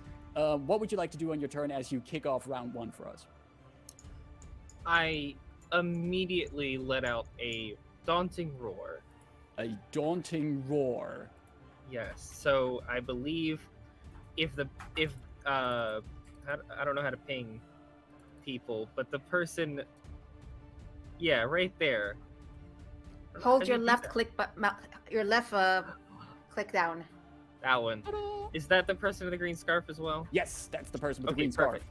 So, daunting roar to reach those 2 people, the guard by Gotcha. the door that I swept and green scarf person. And they have to make wisdom saving throws, right? Yes, DC 14. DC 14. I'm using my metal dice today, so let's see. Let's start with green scarf. Fails it. And Wonderful. let's go with that House Daanvi guard, who's on his butt. Also fails it. So they are both frightened, if I'm not mistaken, They are. until the end of their next turn. Until... Is it the end of their next turn or the end of my next turn? I haven't successfully daunting roared somebody in a very long time. Until the end of my next turn. Until the end of your next turn. Great. So Correct. your roar echoes out through the wagon, which now has people also... The other people in the wagon has them screaming as they suddenly hear this ferocious roar going out, and both the House Daanvi and Green Scarf Man just shake in fear in front of you. Right. I swing the javelin, point it down at the guard on the ground, and from underneath, like a back part of Dythun's armor, he pulls out a pistol and he points it at the person in the green cloak. Right? And he just immediately starts with, "This does not need to end in bloodshed. Whatever it is you're doing, stop now. And maybe we won't kill you." I look at Tytho kind of like proudly. Then, All right. this approach. You have Green Scarf Guy at gunpoint here. Mhm. Anything else on your turn? I guess I'm just trying to, like, whatever they're doing, get them to stop it. All right. Your Daunting Roar was an action, right? Bonus action. Bonus action. Then could you, if you're trying to, like... Can you give me an intimidation check as your action then? With your gun pulled out Sure. and... I know mechanically normally it isn't a part of it, but, like, do I have any kind of extra bonus to this because they're both afraid of me? No mechanical bonus to that. It's already good enough that they're frightened of you, which is already a bit of a problem for them. Just thought I'd ask. Just in case. That's a 12. That's a 12. They do seem pretty scared by you, but that might be due to your roar, and people have the tendency that if you pull a gun on them, they get a bit nervous. So that's what you get from that roll, which leads us to Rain's turn with Delphine on deck. Okay. Rebus is in front of me. I guess I'm steering a lot. Can I hop over here over the bar. You can, like, hop over there. And I have line of sight easily. Yes. You're now right in front of you, there would now be the barkeep who's, like, cowering a bit behind the bar. It's like, what is happening? For flavor, Rain is, like, actually sitting on the bar, like on top of the bar. All right, gotcha. Like the sort of back-facing Rebus, but looking at the party down there. And I would like to... I'm going to quicken spell here. I'm going to cast Arms of Hadar right over here, and that will be a 10-foot... Oh, no, I cannot. That is range self. And if I do that, actually, that's going to hurt Dyson, I think, even if I were to... Maybe not. Narrow spaces, yeah. Measuring. Yeah, it would actually. Never mind. Still looking really cute at the bar. We're going to, at this one right here, I'm gonna frostbite him. And I would like it, like the green scarfed Mook to make a Constitution saving throw. Constitution as I saving whip throw. out my staff and just kind of slam it on the ground and blow from it. Nice. Constitution saving throw coming right up. That is a total of 13. That fails, so 2d6 cold damage. That is 7 cold damage, and the target has disadvantage on its next weapon attack roll before the end of its next turn. Interesting. So as this cold seeps into them, they take these 7 damage and have disadvantage on their next weapon attack. And as I notice that the weapon, that their dagger is still on Amaldi's back, I'll be like... Actually, on his throat, basically. I wouldn't try that if I were you. Getting a little cold in here, isn't it? And I will... That's my turn. Gotcha. That leads us to Delphine, with Rebus on deck. So there were just these 2 people. And there's also Delphine might not even, but if Delphine steps out a little bit. Oh, there's something there. Huh.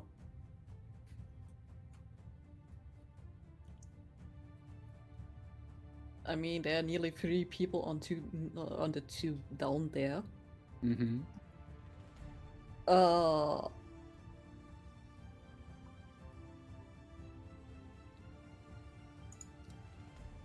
Okay. How buff does this guy look like? Is it even a guy? It is a male-looking person, and he looks pretty buff. Okay. And you do know that House Daanvi provides some pretty good bodyguards, so he probably had that House Daanvi training regime. Yeah, probably, most likely.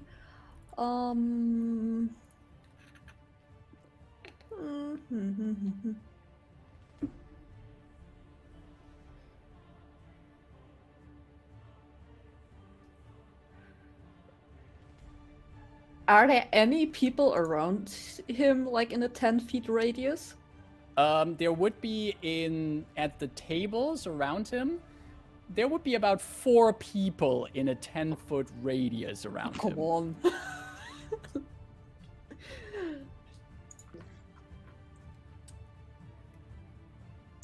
Okay, cool. Then I'm not doing what I planned to do because, they might die way too easily. Yeah, no. So. Don't hurt the civilians, please. Why not? No, okay, running up to that guy. I mean, I have 2 attacks. Because think of the bureaucracy. Yeah, I know. Okay.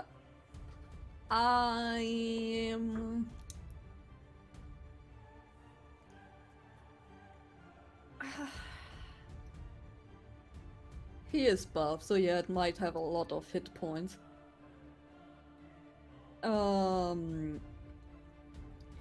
I'm gonna give him a good swing with my new rapier. I try at least. Go ahead and swing, Delphine. Let's see. Oh, that's not beat. And math. 22 to hit. Oh, yeah, that hits, yeah. For numbers. 11 points of damage. Nice. You, as this is a rapier, I assume that you like kind of like stab with it, right? You don't do like a slashing move or something, or I mean, you can do like a slashing move, but it's piercing damage. So yeah. But... What you would notice as you hit and you do dig in with your rapier, it almost feels as if you wouldn't expect the rapier to hit the cloth earlier, and you would expect you would hear like a ripping sound of cloth, but as your rapier goes through it, it almost as if it just goes through the cloth without actually tearing it or anything, but going through something underneath, as if there's kind of a layer on top of this person. Like you would expect that you would pierce through the fabric, but you don't. You do still hit something, and this person goes like, screaming from the pain, but you pull out your rapier, and there is no, there's no damage to the upper layer of the cloth. Have I ever seen something like this before? You absolutely have. This is probably some kind of illusion magic that's put on person to kind of like cover up their actual look. Oh, okay.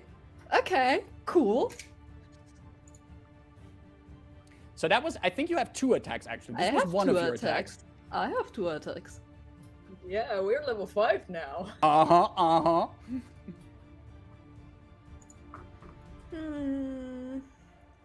we level 5?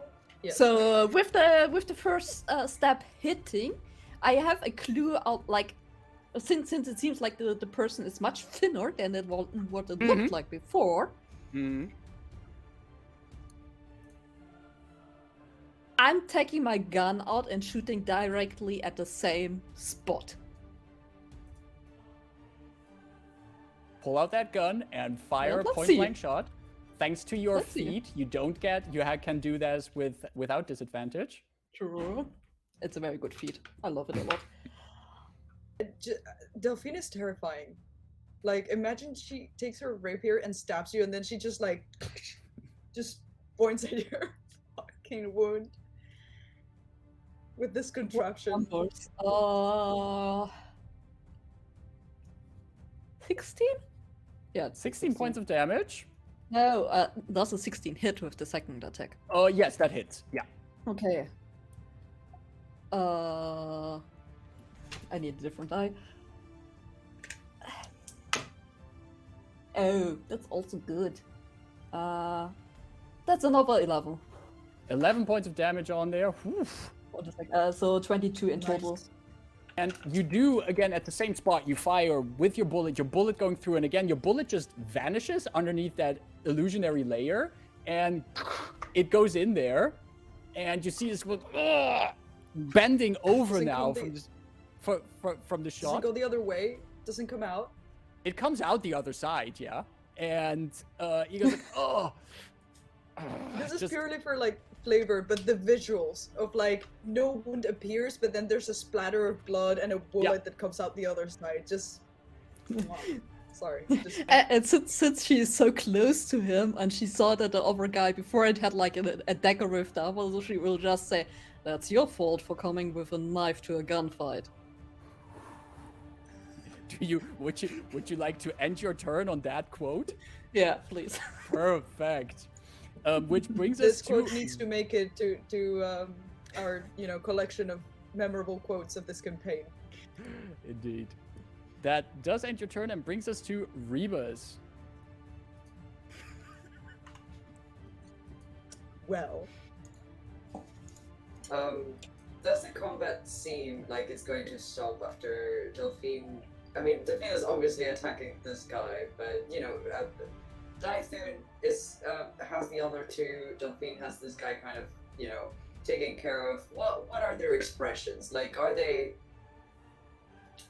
being like, oh, maybe we shouldn't do this, or are they still willing to fight?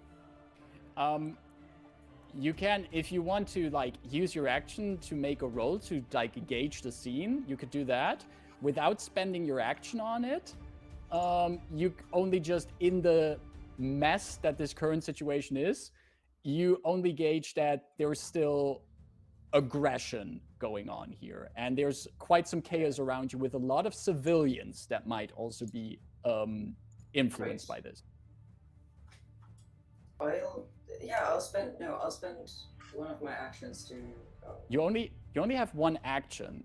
How it works with extra attacks is when you use your action to attack, you get an extra attack. So if you spend your action to get a better read on what's going on here, that will be your complete action.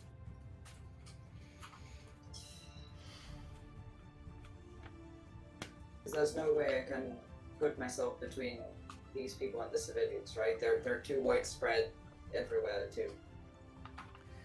They're all throughout this wagon, so you can't you could put yourself to protect some of them, but you couldn't position yourself in a way that you can protect all of them.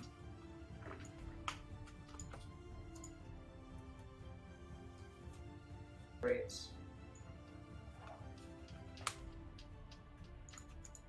No, I will wait. I will position myself so that I can protect some of them and walk closer to the guys here at the end of the car next to Dythun.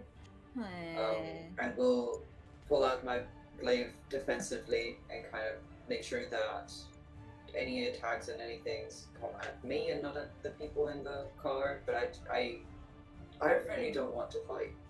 Okay. I do. Sorry. All right. Dythun, you got a question? Listen, me, Serial wants to fight, but Rebus is a pacifist character, and I need to play them accordingly. Yeah, but so. you also kind of block a lot of things that Rain can do. But go ahead. My question is Amaldi still there? Yeah, but I would say since he's around in this space, indeed. But since both of you are friendly to each other, I would say, and Amaldi is a dwarf, Rebus could end their movement there. But Also, that is still maybe some interesting information for you to know, Rebus. Amaldi still has a dagger to his throat from the green scarf guy. Does that change anything about what you would like to do on your turn? Yeah, I would like to get myself between Amaldi and this guy. Gotcha. Okay, perfect. Then you just basically and essentially shove him out of the way. So Gotcha. Yeah, you shove him away from the danger, now you being the one in front of the dagger. Gotcha. That's your turn? yeah, that's it. Well, I wanted to. That would be my action then, right? But, well, you're basically shoving yourself in between there. If there's nothing else that you would like to do on your turn, that would be your action. Well, if I still have an action, I wanted to see what if they were going to continue fighting. But if this is too much, then I would say, especially you pushing you in between Amaldi and the green scarf guy, that would be your that's action. what I to thought, avoid yeah. it. Okay, good. All right. That brings us to the first of the House Beneath guards, the one down here actually, who is still on his butt and frightened by Dythun. He's going to spend half of his movement to get back up, and then is going to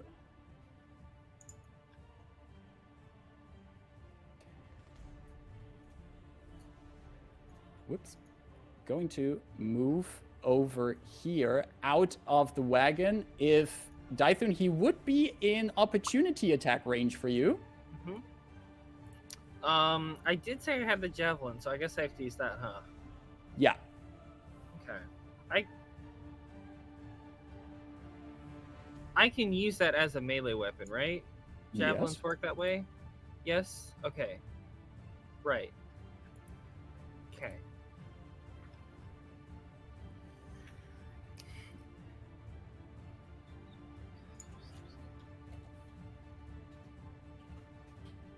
Okay, yeah.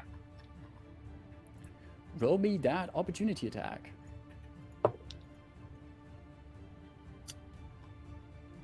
I believe a 10 probably does not hit. He just stumbles his way away just in time to avoid the javelin being smacked at him and runs down there.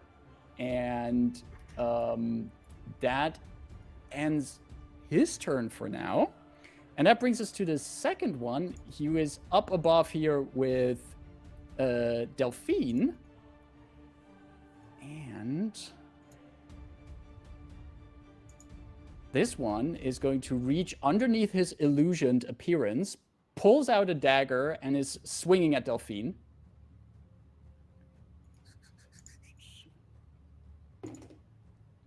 Delphine does a 18 hit.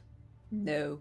He goes wide Nice. and Excellent. holds his ground there. And that finally leads us to Greenscarf, who has now Rebus right in front of him and looks at them, has his dagger out, leans over, uses his free object interaction to pick up Amaldi's backpack that's still on the ground, slings it on his back, and is going to book it. Which does mean that both Rebus and... Now, Dython already used his reaction, but Rebus, you could use a reaction to make an opportunity attack. Yes, at least to make him trip and not continue, you know. I mean, I will attack fully, but I don't want him to get away, so... Even if you hit, you will deal damage, but he can still finish his movement as you... Unless you have Sentinel feed. No, I don't think. No, I think opportunity attack has to be an attack. You can't grapple Yeah. as part of opportunity attack. Yeah. Yes. It has to be. It has to be. an No, attack. I just get to attack, but... Yeah. Yeah, well, let's do it. I have my glaive, which has reach as well, so... It's a 16. A 16 is just enough to hit, as with the Oh, backpack excellent. put on his back, he runs away and you slap him with your weapon. How much damage does that glaive deal? 13 points of slashing damage. Nice. That is a nice cut against Greenscarf, but he still runs out of the wagon with Amaldi's backpack as you, as he also ends his turn there. And that leads us to the top of round 2 to Dython, who is seeing that some of these people are running out of the wagon, leaving doors open that are no longer locked. And what would you like to do on your turn? Dython is gonna just step at least this way, and into this other chamber. I'm guessing there is a wall here. Ooh, wait a second. I'll get you. Oh, hehe. Door. Doop. It no longer that's is a open. wall. Okay. So then he can continue down and... Okay, And perfect. you open the door, and you see that the one House Beneath guard that you smacked on the ground is standing behind the door, looks around, still frightened by you. So like, as you open the door and stand there. During this, he would have, like, put the javelin behind him and, like, pulled out his longsword. And he's just gonna be like, "Hello there. out of the way, please, and just take his longsword to this guy. I Just guess excuse with me 2 for a attacks. moment. Yeah, thank you. Oh well, okay. That's a 1. That's unfortunate. Unfortunately, but I think you still have a second attack, don't you? I have a second attack. That's a 19. That's much better. Yeah. 19 plus 5. That does certainly hit. Wonderful. I am also going to, just for the extra damage on this, make this a distracting strike as well. Hmm. So an extra D8. Hey, On Dyson gets top of advantage. Thanks, Kalma. Thank you.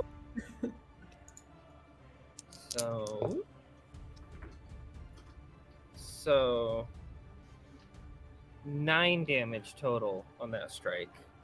9 damage with that swing. And your distracting strike doesn't do anything else? Anybody that attacks this creature other than me, Has advantage on the attack roll? next strike. Just on the next strike. On the next strike, Against okay. This person, yes. Gotcha. And then I am going to action surge. I have visual range on the person in the green scarf, but Yeah. do I have any way of attacking them? Like, can I make a ranged attack against them? You can, but the House Beneath Guard is giving them cover. So you're gonna roll against a higher armor class. Okay, I'll take that. Because I can use my cat advantage. Wonderful. I'll use that immediately. Thank you, Kelma. Perfect. Wow, no. Excuse me. Where'd you go? Where'd you have to? Roll the cat. Cat rolls advantage. Roll with the dice, I guess. Oh, that hopefully hits. That's a 24. Oh yeah, that hits. It's not a natural Okay. 20, right? No. Yeah, that It's a hits. natural 18. So that's a. Where's D10? This is D10. Cantrips level up at level 5, which is fun. Even if you get them not from your not from being a spellcaster. That is Mhm. correct. So that's a 10 and an 8. 18 points of damage 18. as you blast the green scarfed fellow over there, and scorching burst through the wagon. Anything else on your turn? Let's see. Did I bonus action yet? Can I bonus action? Rain is Nothing on I deck, can by the way. Yep, I know what I want to do. No, nothing else I can do at this time. So that is it. All right, Rain on deck with Rain's turn. Delphine on deck. How much headspace do I have, DM? Like another 10 feet? This is generous, Yeah. I think. Yeah, 10 feet. I Easy will, on the math. I will fly up 10 feet. And I'd like to essentially be over Dyson. I won't finish my turn here, but I'd like to be like flying on top of Dyson.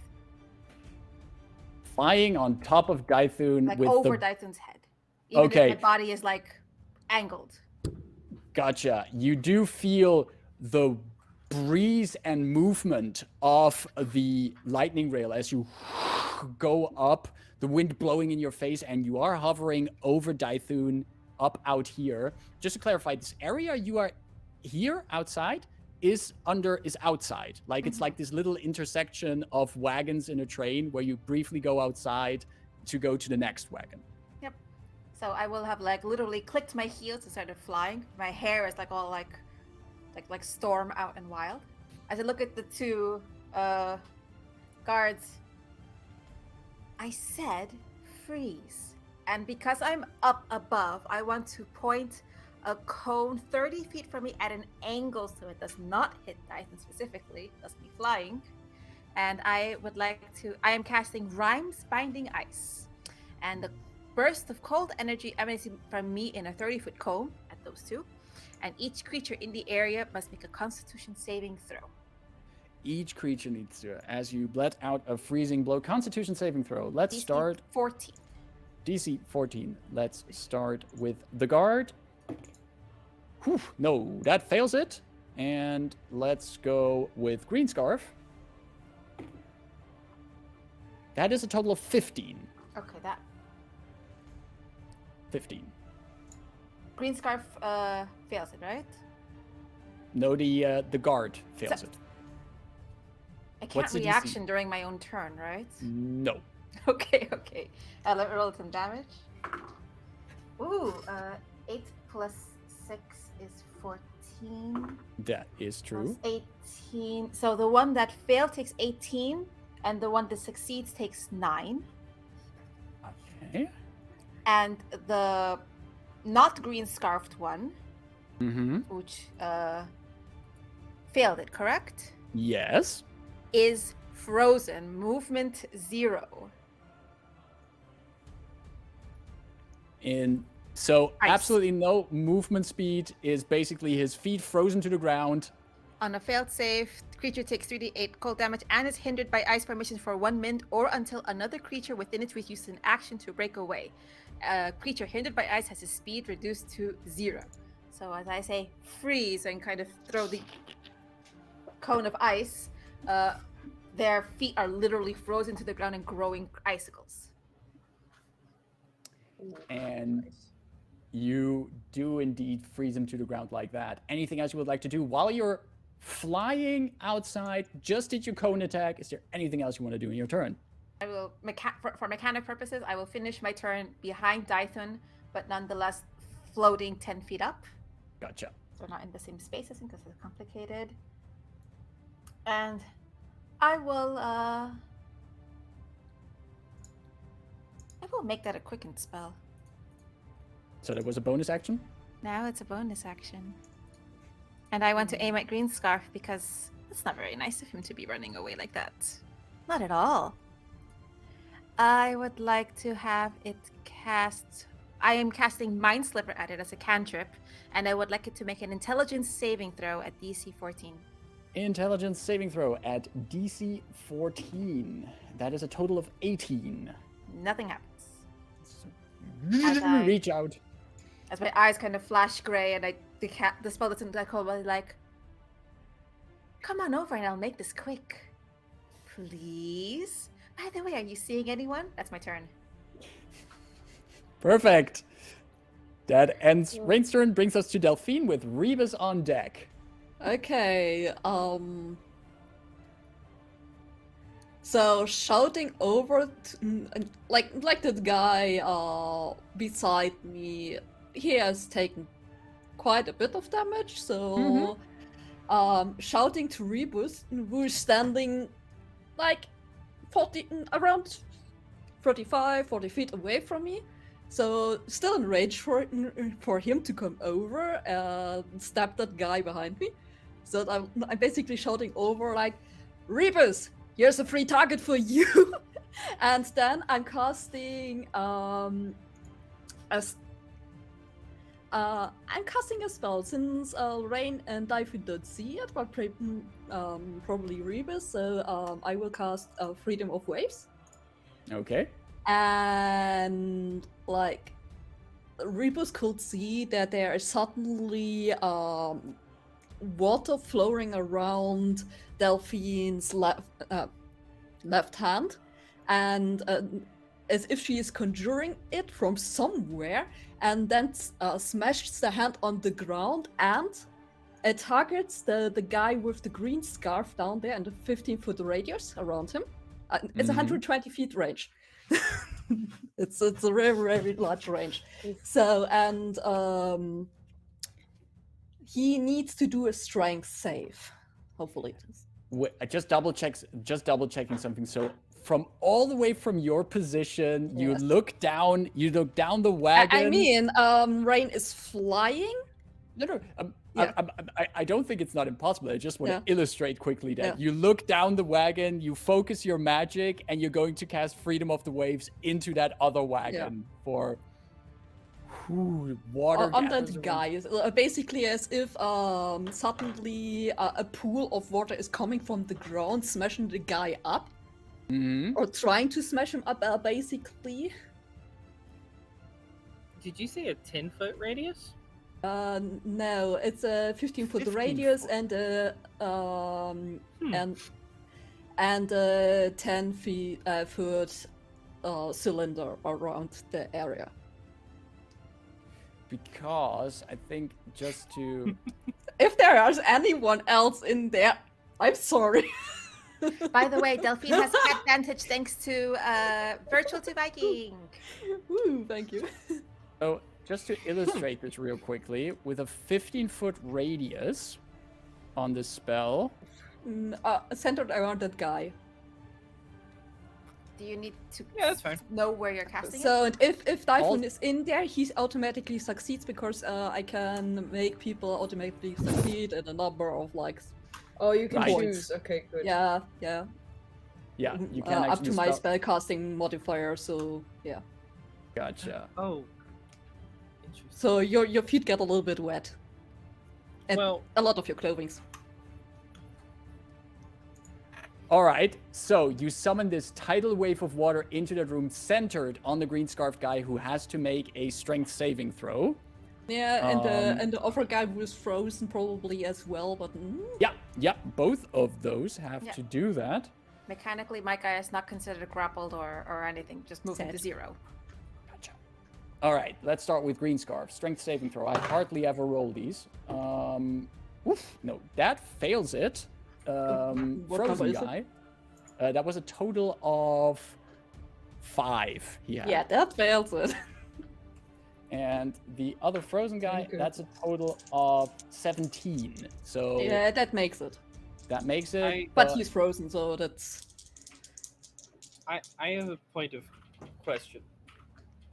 Does Yeah. Typhoon automatically succeed on a You saving succeed. throw? No, you succeed automatically because I decide that you succeed on But it. does that mean I still take the effects of if succeeds on a saving throw? Or is it I am immune from anything happening You- to me? Oh, The yeah. only thing that happens in that spell is when you fail the saving throw. There's Yeah. no like if you Oh, okay. if you succeed, you still take Mm. half damage or anything. It's Yeah. It's like- only if you like- fail, you take damage and are knocked prone. Yeah, you Perfect. just get Okay. wet. So Yeah, I hate water. so green scarf guy is knocked prone, and you can roll me that damage. That It's 9 points of damage. I rolled shit, so but no worries. but he's 9 prone points of on the damage. ground. And he is prone. Yeah. So Delphine is kneeling, so that Rebus has basically free range of stepping the guy behind me. Gotcha. But will they? I hope they will. All right. Anything else on your turn, Delphine? Nope, that's my turn. That brings us to Rebus then. I would like to rage. Perfect. Yes. Rage diplomacy. Yeah, we're over diplomacy at this point, so I crouch and assume this more bestial position. My blades shift, and the cable, like the mess of cables, turn into a tail coming out of the spine, and I just run on all fours to the guy that Delphine left there for me.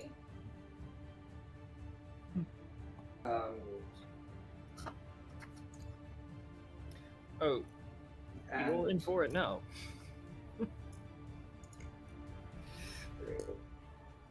I just need to move. Oh, sorry. I have my normal. Oh, I can move 40 feet. Okay, that's amazing.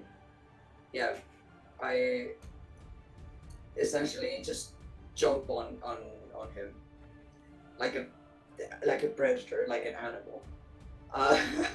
'Cause, you know, if we're going for it, we're going for it. And I'll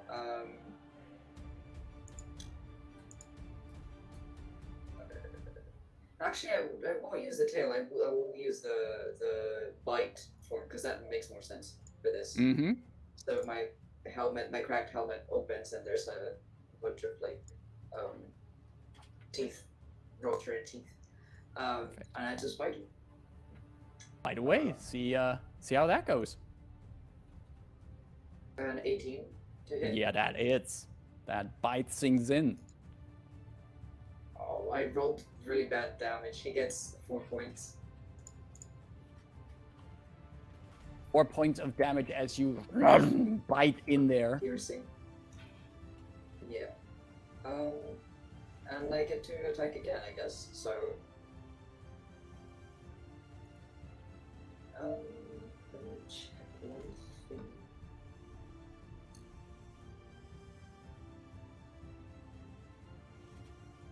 Oh, no, actually 6 points because I forgot to. I was already thinking it. Yeah, I forgot to add the raging. And I'll do it again because that's a dirty 20 to hit. That also hits. Bite me once, shame on you. Bite me twice, I don't know. Yeah, 9 points of damage. 9 points of damage. That is great. As you also bite in there. Also, like your teeth vanishing into that illusion, but you still notice that you truly bite into something under that illusion.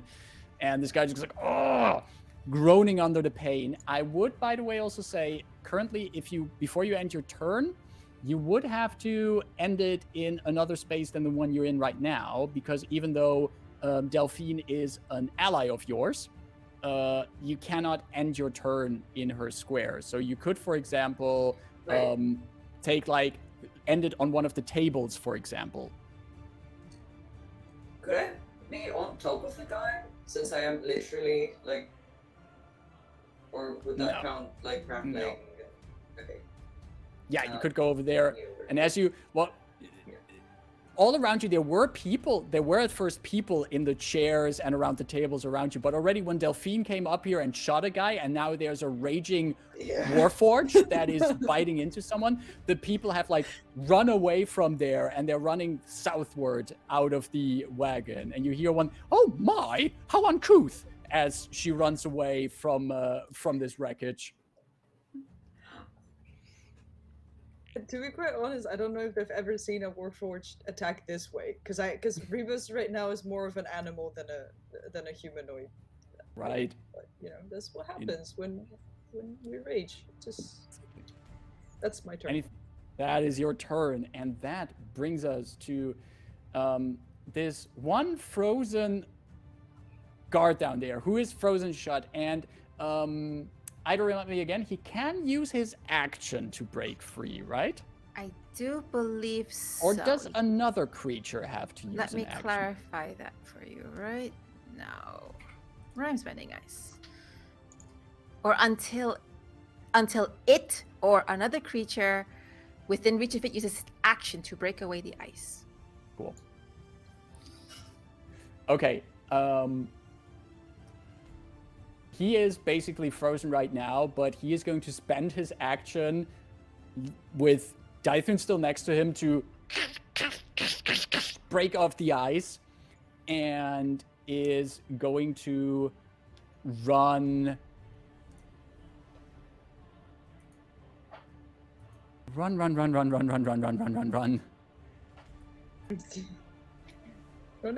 Point of order, he is no longer afraid of me at this point. No, he is no longer afraid of you, but well, I mean, under conditional circumstances. Does he still get an attack of opportunity? Dythun, I mean? Yeah, one moment. Okay. I'm just, the thing is, also as a DM, I have to use the same rules that I have you people use. So whoa. Mind-boggling. Rules in D&D? He's going to move down there. Dythun, you can, if you want, to take an opportunity attack as he runs down past the green scarf man and is now standing in front of a door.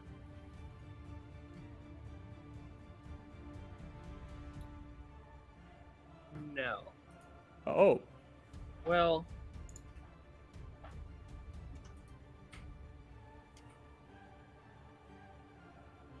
Yeah.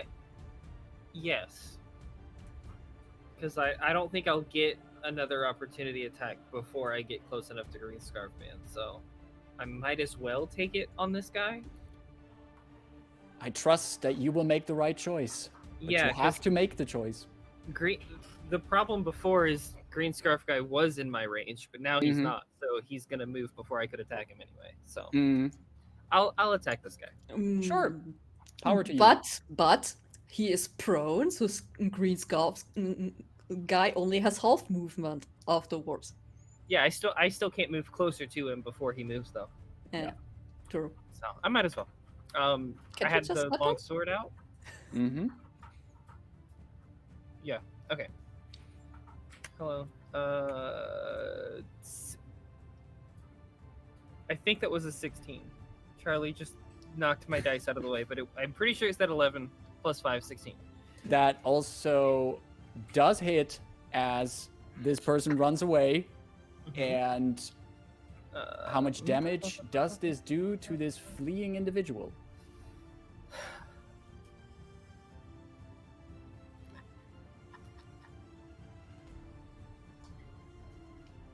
It doesn't have to be my turn that I use superiority dice stuff, does it? It just says when I hit with a weapon attack. Yeah, then you can also spend your superiority dice on a reaction. I'll go ahead and do another distracting strike, but just for the purpose of trying to deal more damage. To add that sweet D8 to your damage. Essentially doubling my damage dice. Exactly. Oh, Ooh. nice. Ooh. That's a 6 and a 7. That's 13. Plus 2. That's 15. Oh, as this guy runs away, you have to imagine this guy just got frozen and he's had to spend time breaking off icicles of himself to get away from that. And as he moves away, you just whack him. You hear the breath like knocked out of him as he just runs further onward towards the end of this hallway where he has to open a door ahead of him. And you just hear from down the hallway, "You're standing in the way. We got the stuff. We need to get out of here. Amaldi had friends with him." And that ends his turn, leading us still to the guy who is in now kind of in between Delphine and Rebus.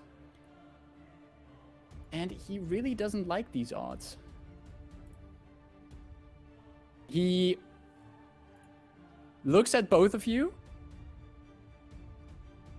and he uses his action to reach with one hand to the finger on another hand, and his one hand sinks into his other hand, like sinks through the illusion. You just see he's making like a motion as if he's rubbing something, and then he just falls to the ground. No longer breathing. Oh, okay. And the Yes, just death. the illusion wears off, and you see a human, a male human with with a simple clothing on, but brandished on the front of his clothing is a green colored symbol of a clawed hand on the Have front. I ever seen this? We'll find out on your turn. Nah. On his turn, he's busy dying. And God, dude. that ends his turn and brings us to the Green Scarf, who has to spend half his movement to get up, and is then going to use the remaining movement and his action to dash, get further down here, and that does end his turn for now, and brings us to the top of the round, again to Dythun. You've seen these people running further down through the wagon. You heard them calling out to each other. And you just hit one of them again with your weapons, but what would you like to do on your turn with rain still hovering above you? I'd like to continue down, but I can't see any more of the train. But why? I just see a black square. Wall. I think I have. Oh no. Why do you not see any more of this train? Is there anything blocked? Like, Looking at my walls, don't have them. Well, I guess at this rate, Dythan's gonna be caught in friendly fire. Oh well. I am. Let me try something. Although you can just describe it. What happens if I do this? Oh, now Dyson can't see anything. What happens if I do this? Oh my that god. works. Now I can see everything. oh. Exactly. For Light. now, I don't know what exactly happened, but since also that door is open Still anyway, figuring and you out- can see in that room, Dython, you see that there is a hallway ahead of you leading into the galley of the wagon, and you see the hustle and bustle of multiple people in there, with the green scarf person put down the backpack and is pulling out the satchel with the authorization crystals that belong to Amaldi, and he's starting to hand them out to people here.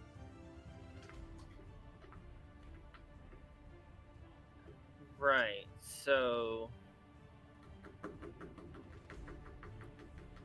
Oops, I'm measuring. Nope, wrong. Nope. Okay, so why does he have to be off to the right? That's unfortunate.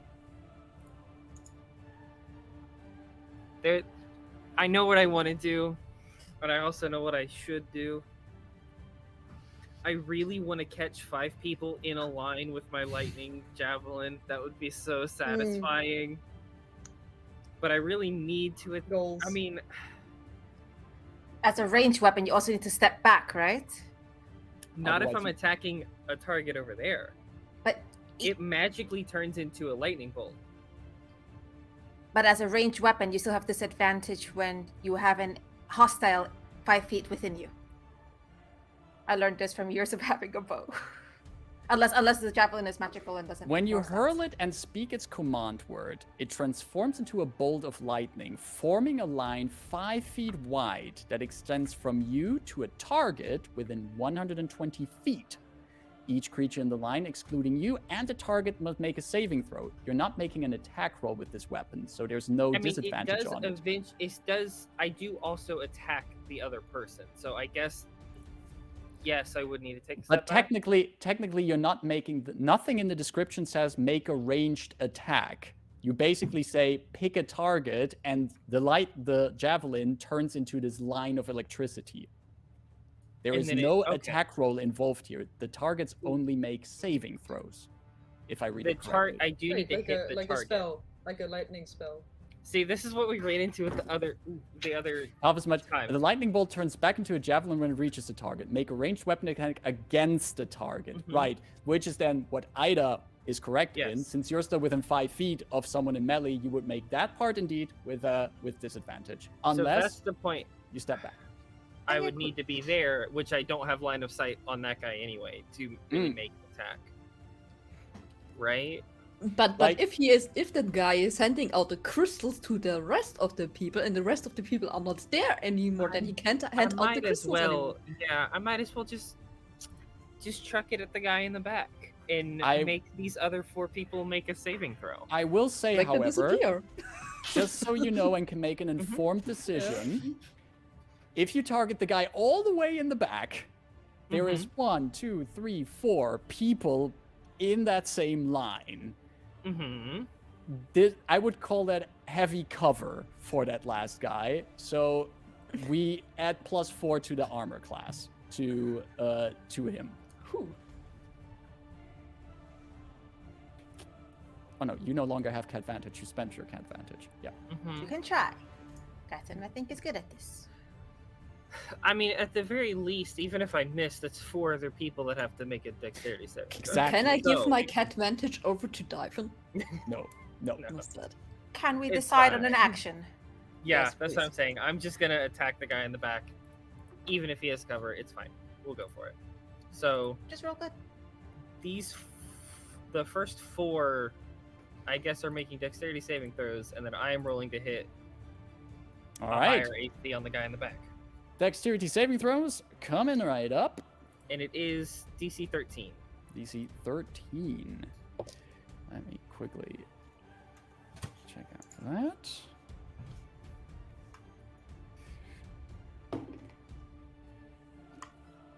First one makes it. Okay. Second one fails it. Third one makes it. Fourth one fails it. So we have success, fail, success, fail. So they take half as much on a failed either way. Right. 6, 7, plus 7. So it's 14 is the total.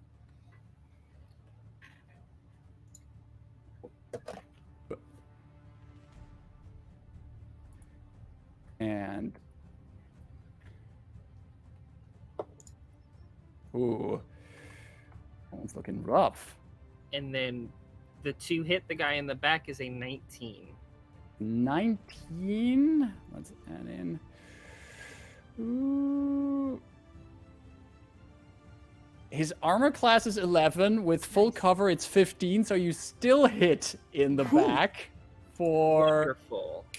Let's go. So I'm gonna keep the same 4d6 damage, or do you want me to re-roll that? Roll the new 4d6 damage for this Okay, attack as well.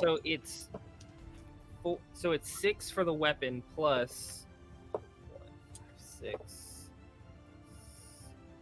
13. So 19 total damage to the guy in the back. A line of lightning arcs through there. The javelin hits the guy in the back. You're like, before the lightning zoom, returns to you, and electricity is scattering all through the cart. You zapped a conga line of people with this attack, and they look bad from it. Which, anything else on your turn? Because that was your action throwing it. That Titan starts to hear I'm gonna say crackling behind that's- him. yeah, that's my action. That's I your don't action. I don't have any other bonus actions to do right now. Gotcha. That brings us to a Rain who has been anxiously waiting for her turn up to there, and Delphine on deck. Rain is going. Rain sees the lightning show in front of her, so she's going to fly, and as she flies over, she's going to take an attack of opportunity and pat Titan on the head. Oh, that was cute. Well done. As I gracefully land and grab my my staff, and my eyes light up when I slam it down, and I'm going to cast a full-on lightning bolt here.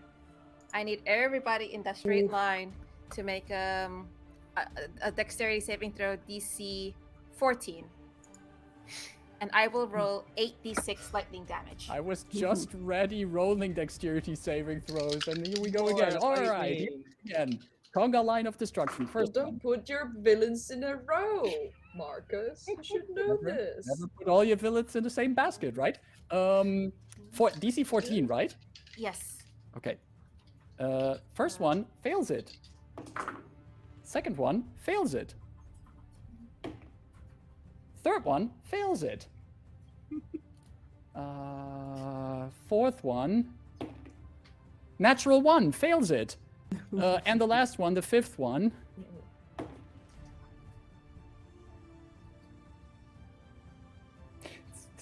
it's a total of 13. He also fails it. Okay, full damage for all of them. 27 lightning damage. As I just stand in front of Titan and Wow. But they said lightning never struck the same place twice.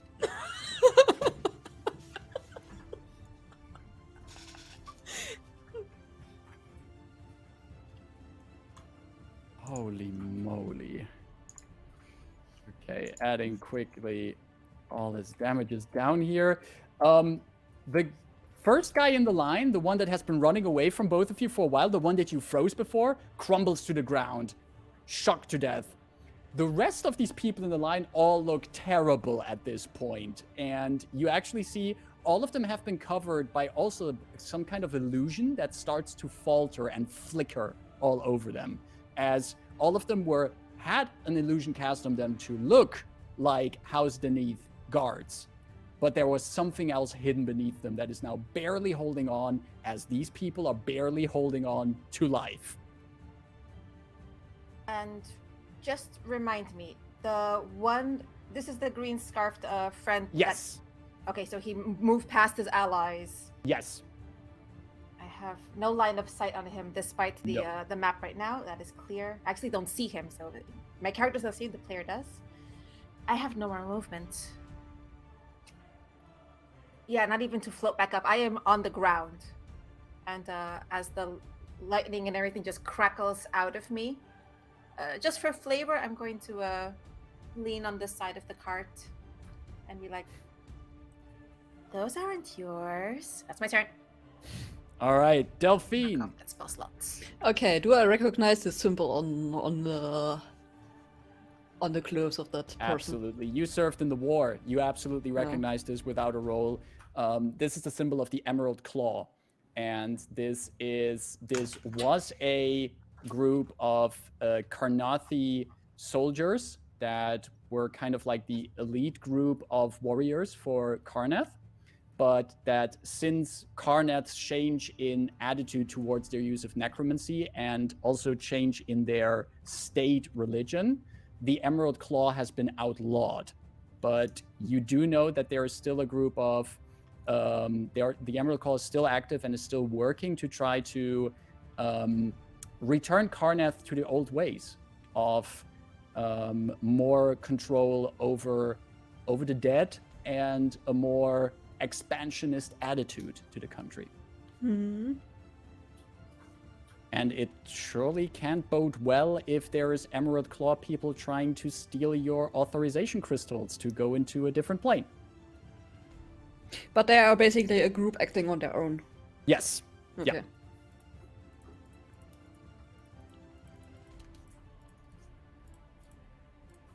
And the guy in Okay. front of you is dead. Very dead.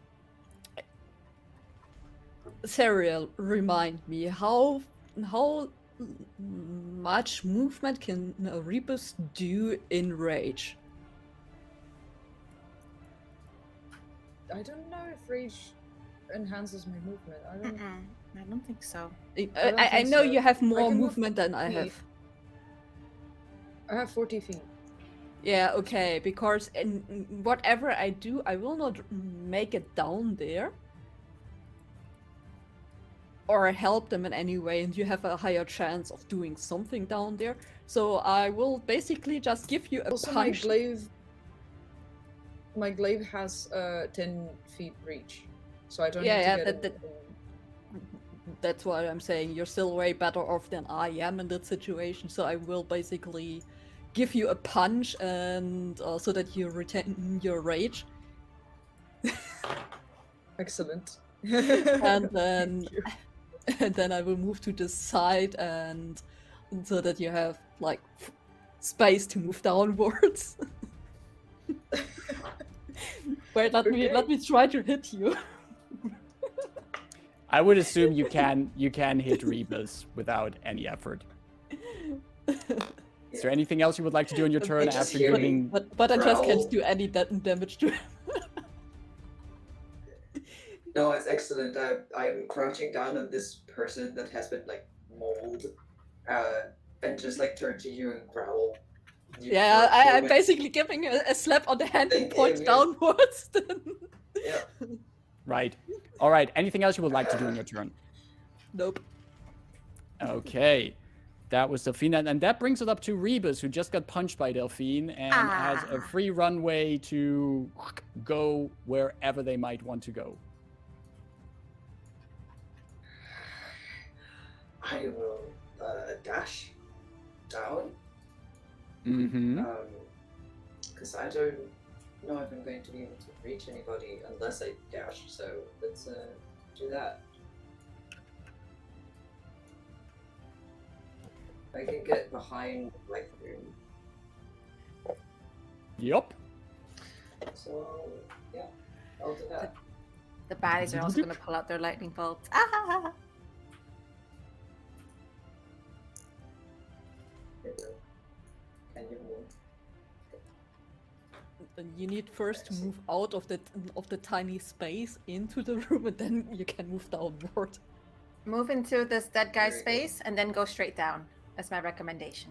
Yeah. Yeah. So first move For First move this way. Yeah. Now go down. Does that work? There you go. It says I run into a wall because there's a door. I'm just gonna whoop. You got the GM pull Thank you. down there. Thank you.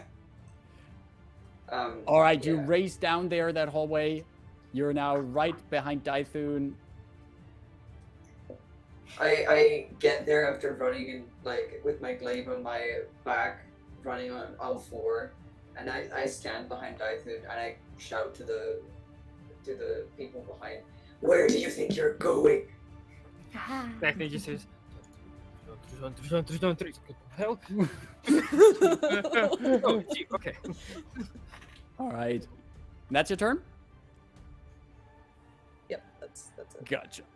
Gotcha. That brings us. It would bring us to the turn of one of these guards, but they're already dead. But we skip that turn then, and we go to the other Oopsie. guard, who is still. Let me check. No, actually, they're both dead. I forgot they both died. Which Zap. still. Which did bring us to Greenscarf, who saw first the lightning javelin being thrown in here, then the lightning bolt being fired at his people, and he just Gives up. reaches into the backpack and he hands out one authorization crystal to the person next to him. It's just like, just go. And there is, at the end of the round, there is one of these guys down here who's moving over to a window in this wagon and is using his action to slam open the window while still holding the authorization crystal. We are going to move into the next round and also looking at the time at the final round for tonight to see where we're gonna leave off for tonight. Dythun, you're at the top of initiative. There's a wagon of electricity zapped people ahead of you. What would you like to do? Quick question: did the person at the front who we had been chasing the whole time, did he not die? He did. Green I removed Scarf his is token. I removed his token. He is his body lies on the floor here. Oh, right there. Okay, sorry. I it's all good. I'm going to bait and switch with Rain. So spending a superiority dice, and I'm gonna basically swap places with her, and add 4 to my AC until the end of my next turn. And then 5, 10, Nice. run up to there, and I guess just lay into this person in front of me with some attacks. Gotcha. Swing away. That's an 18 to hit. An 18 to that does hit. Alrighty. That's an 8. That's 10 damage. This person is looking very rough. Perfect, because I get another attack. That's 16. That hits. Roll for damage. Wonderful. That's a 3 plus 2. That's a 5. And that is all you needed to also bring an end to that individual as they fall down, the illusion vanishing, and also see a body that has this emerald claw symbol on his shoulder and is no longer showing any sign of being an actual House Beneath member. Then can I step in and kind of skirt around that person staying in combat range? Perfect. Absolutely. You That's just where step that- in there and you just look, there's people looking at you, marching in here, panicked faces at their plan, seeming to go out all wrong at this point. Yep. Perfect. That's your turn? That's my turn. That brings us to Rain. Hi, it's me. I'm going to walk over. I'm going to start flying again. And Why I'm going not? to. Flying is so nice. It's going to eventually land in between all of these friends here. And we're going to. Yeah, that's all three of them. We're going to cone. That's actually... If I fly up, can I aim it down? And can I cheese it here? yeah, you're at the 10 feet. Yeah, you are basically stuck at the ceiling right now, and you're kamehamehaing down. And what is it that you're actually using that cone for? Another rhymes binding ice. You don't listen when I tell you to freeze. And again, I would like them to make Constitution saving throws. I will roll 3d8 in the meantime. Hopefully they're frozen still. That one makes it. Ooh, natural 20. That one makes it. And green scarf also makes it. All three make it. Oh no! So they take 10 was a bad roll. Half of that is 5. 5. As I try again to get crystals growing at their feet, but I guess they just kind of tippy tap. Well, 5 damage is still enough to freeze this one to death. Perfect. And He had a crystal. that was exactly the one with the crystal. And as he's like, he just put his elbow into the glass of the window to smash it open. And he was holding the Axis crystal, and you freeze him, and it's now this frozen statue with the crystal in hand next to the window. Okay. That was that. You're still up, flying up to the ceiling of the galley here. I had 5 movement left, so I'm going to Yeah, float you do. down. And I want to. We're going to spend some. I'm just going to blow everything today, frankly, because you shouldn't be stealing things that are ours. Last quicken spell I think I can do. And I'm going to boop It's really green your scarf. fault for crying. Like, Does You're gonna boop green him? scarf wearing metal? Wearing armor made of metal. You have to touch for this spell, right? Yes. Green That's why I Scarf, you floated touch down. him, and you sync also through an illusion for Green Scarf, and you feel metal underneath there. I cast Shocking Grasp, and because they have metal, this is an advantage. Go ahead. That is 16 plus 6. That certainly hits. 2d8. Yay, scaling. Ooh, 12 damage. 12 lightning damage as I kind of reach in and zzz. Kind of this theme of this combat, right? Just throwing around electricity and zapping this guy as you see this, like on a it- lightning rail. What else the- are we gonna use? the lightning skitters over for everyone invisible steel that's underneath the illusion as you see this guy go being zapped by the Sharp-King Grasp, and there's a bit of steam coming off of him, and he looks at you. He's like, just we need these. No. That was my whole movement. Bonus action. Paste the thing. I'm done. That brings us to Delphine with Rebus on deck. Delphine, you're all the way up there. What would you like to do? I'm looting the body. You're going through. I'll let you know what you find later on. Is that what you spent your turn on? Yeah, looting the body, then going back over to the bar.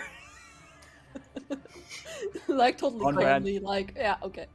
On brand. Perfect. You do that. That brings us to Rebus, who's most certainly not at the bar, but is raising the bar for something else. Rebus, what would you like to do? What? First of all, is there anyone alive still? Oh. Yeah, you actually look down towards the southern direction and you see that there's still people up there. And you can get Who is it? easily Sorry. melee range with a few of them. Right. Yep. I'll do that. I'll actually get right here. Please stop moving.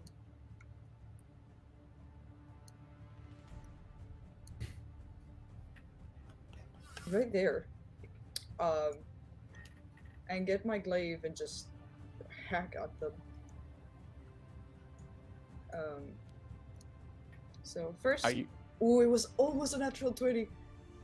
are you attacking First Green one- Scarf or regular guy?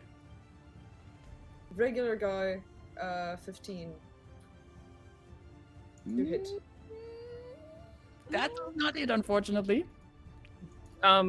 Is Rebus flanking Um, on regular Mm, guy with me? We use flanking? I don't know if we do. Don't use flanking. know. No, we don't I didn't use know if flanking. you do flanking. Okay. No. So that first attack doesn't hit Rebus. Yeah. Well, next attack. Rolling with Rebus my did see actual that light green base scarf was the weapon. one that stole the crystals earlier, though. The Yeah. backpack, rather. Yeah. This attack is good for green guy anyway. Green scarf guy. That is a. Wait, I need to count. 24. That certainly hits. Nice. Great, excellent. Ooh. Wait, math. 13 13. with the glaive. I swoop it through the other guy. He ducks, doesn't hit him, and just I stab the green scarf guy with it. Goes in there, digs in deep. Green scarf guy goes, ah! Still with the backpack in his hands, and he's on his last leg here. Anything else on your turn, Rebus? I can't really do anything else.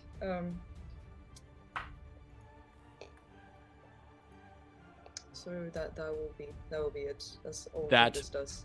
Will be it. And that does lead us straight into Green Scarf's turn, who is standing there still with the backpack in hand. Move away. I and dare you. is going to use his action to disengage, so he doesn't provoke opportunity attacks, and is going to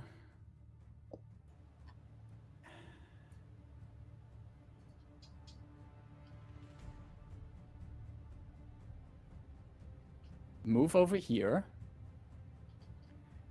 Coward.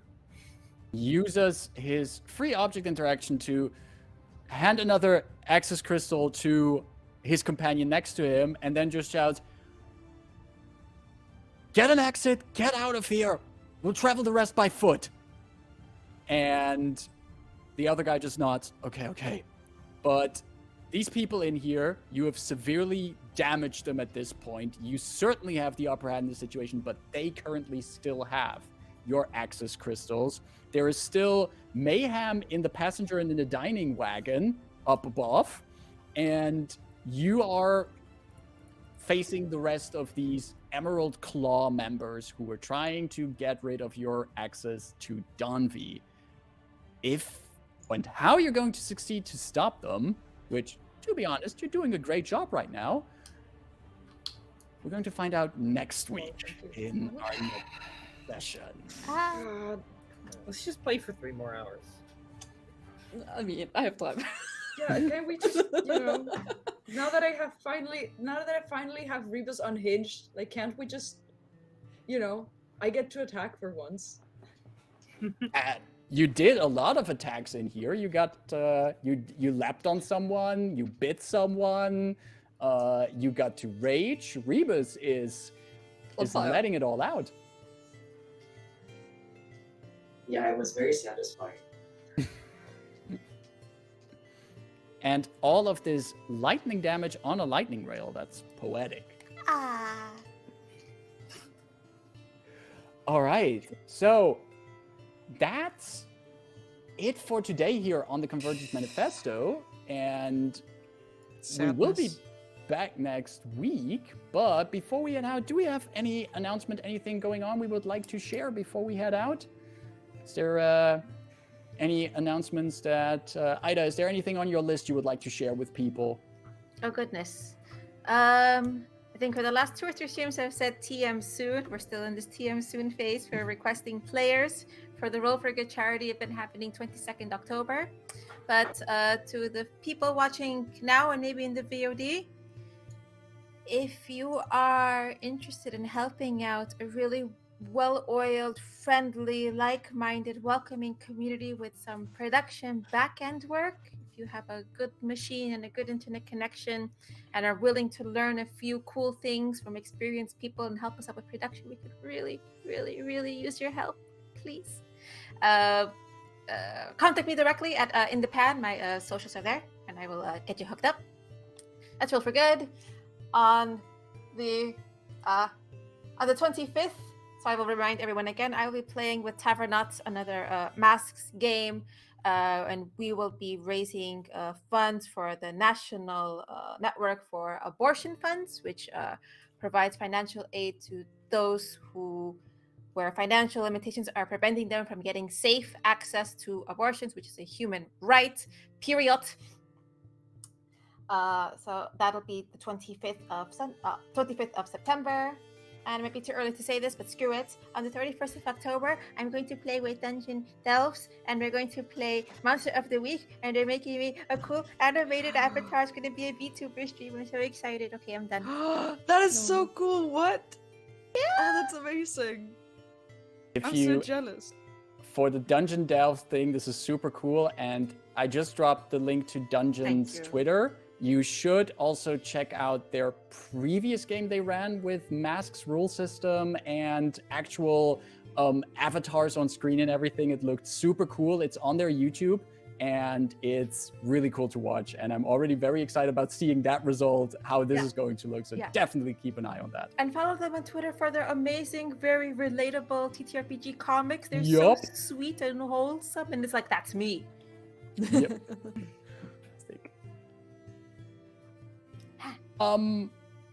Thanks for that, Ida.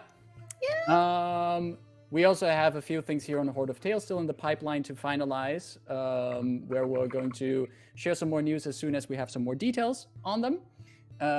Also, if you do like spooky things, because October is coming up, and you want to see me in a role where I'm not GMing, keep an eye on the socials of Manapod Studios for anything that's coming up there for spooky October. That's all I can say for now. All right then. And of course, yes, thanks again also for the reminder, the Game Hers Award. We talked about it briefly after the break, and if you want to vote for us, please, that would be really great for us. We feel honored with the nomination, and we feel even more honored with your support. So if you want to give us your vote, links in the chat. Thank you very much already. Thank you. And for sticking around this late. It was late for you. Yes, exactly. Anything else going on for anyone else? Final calls before we head into our bunks in the lightning rail and head on to adventure or into a good evening's rest or whatever time it is where you are? All right, then. Thank you very much for hanging around. Thank you very much for coming on this ride with us. And we hope to see you back next week. Same time, same place. Take care, everyone. Bye-bye. Bye-bye.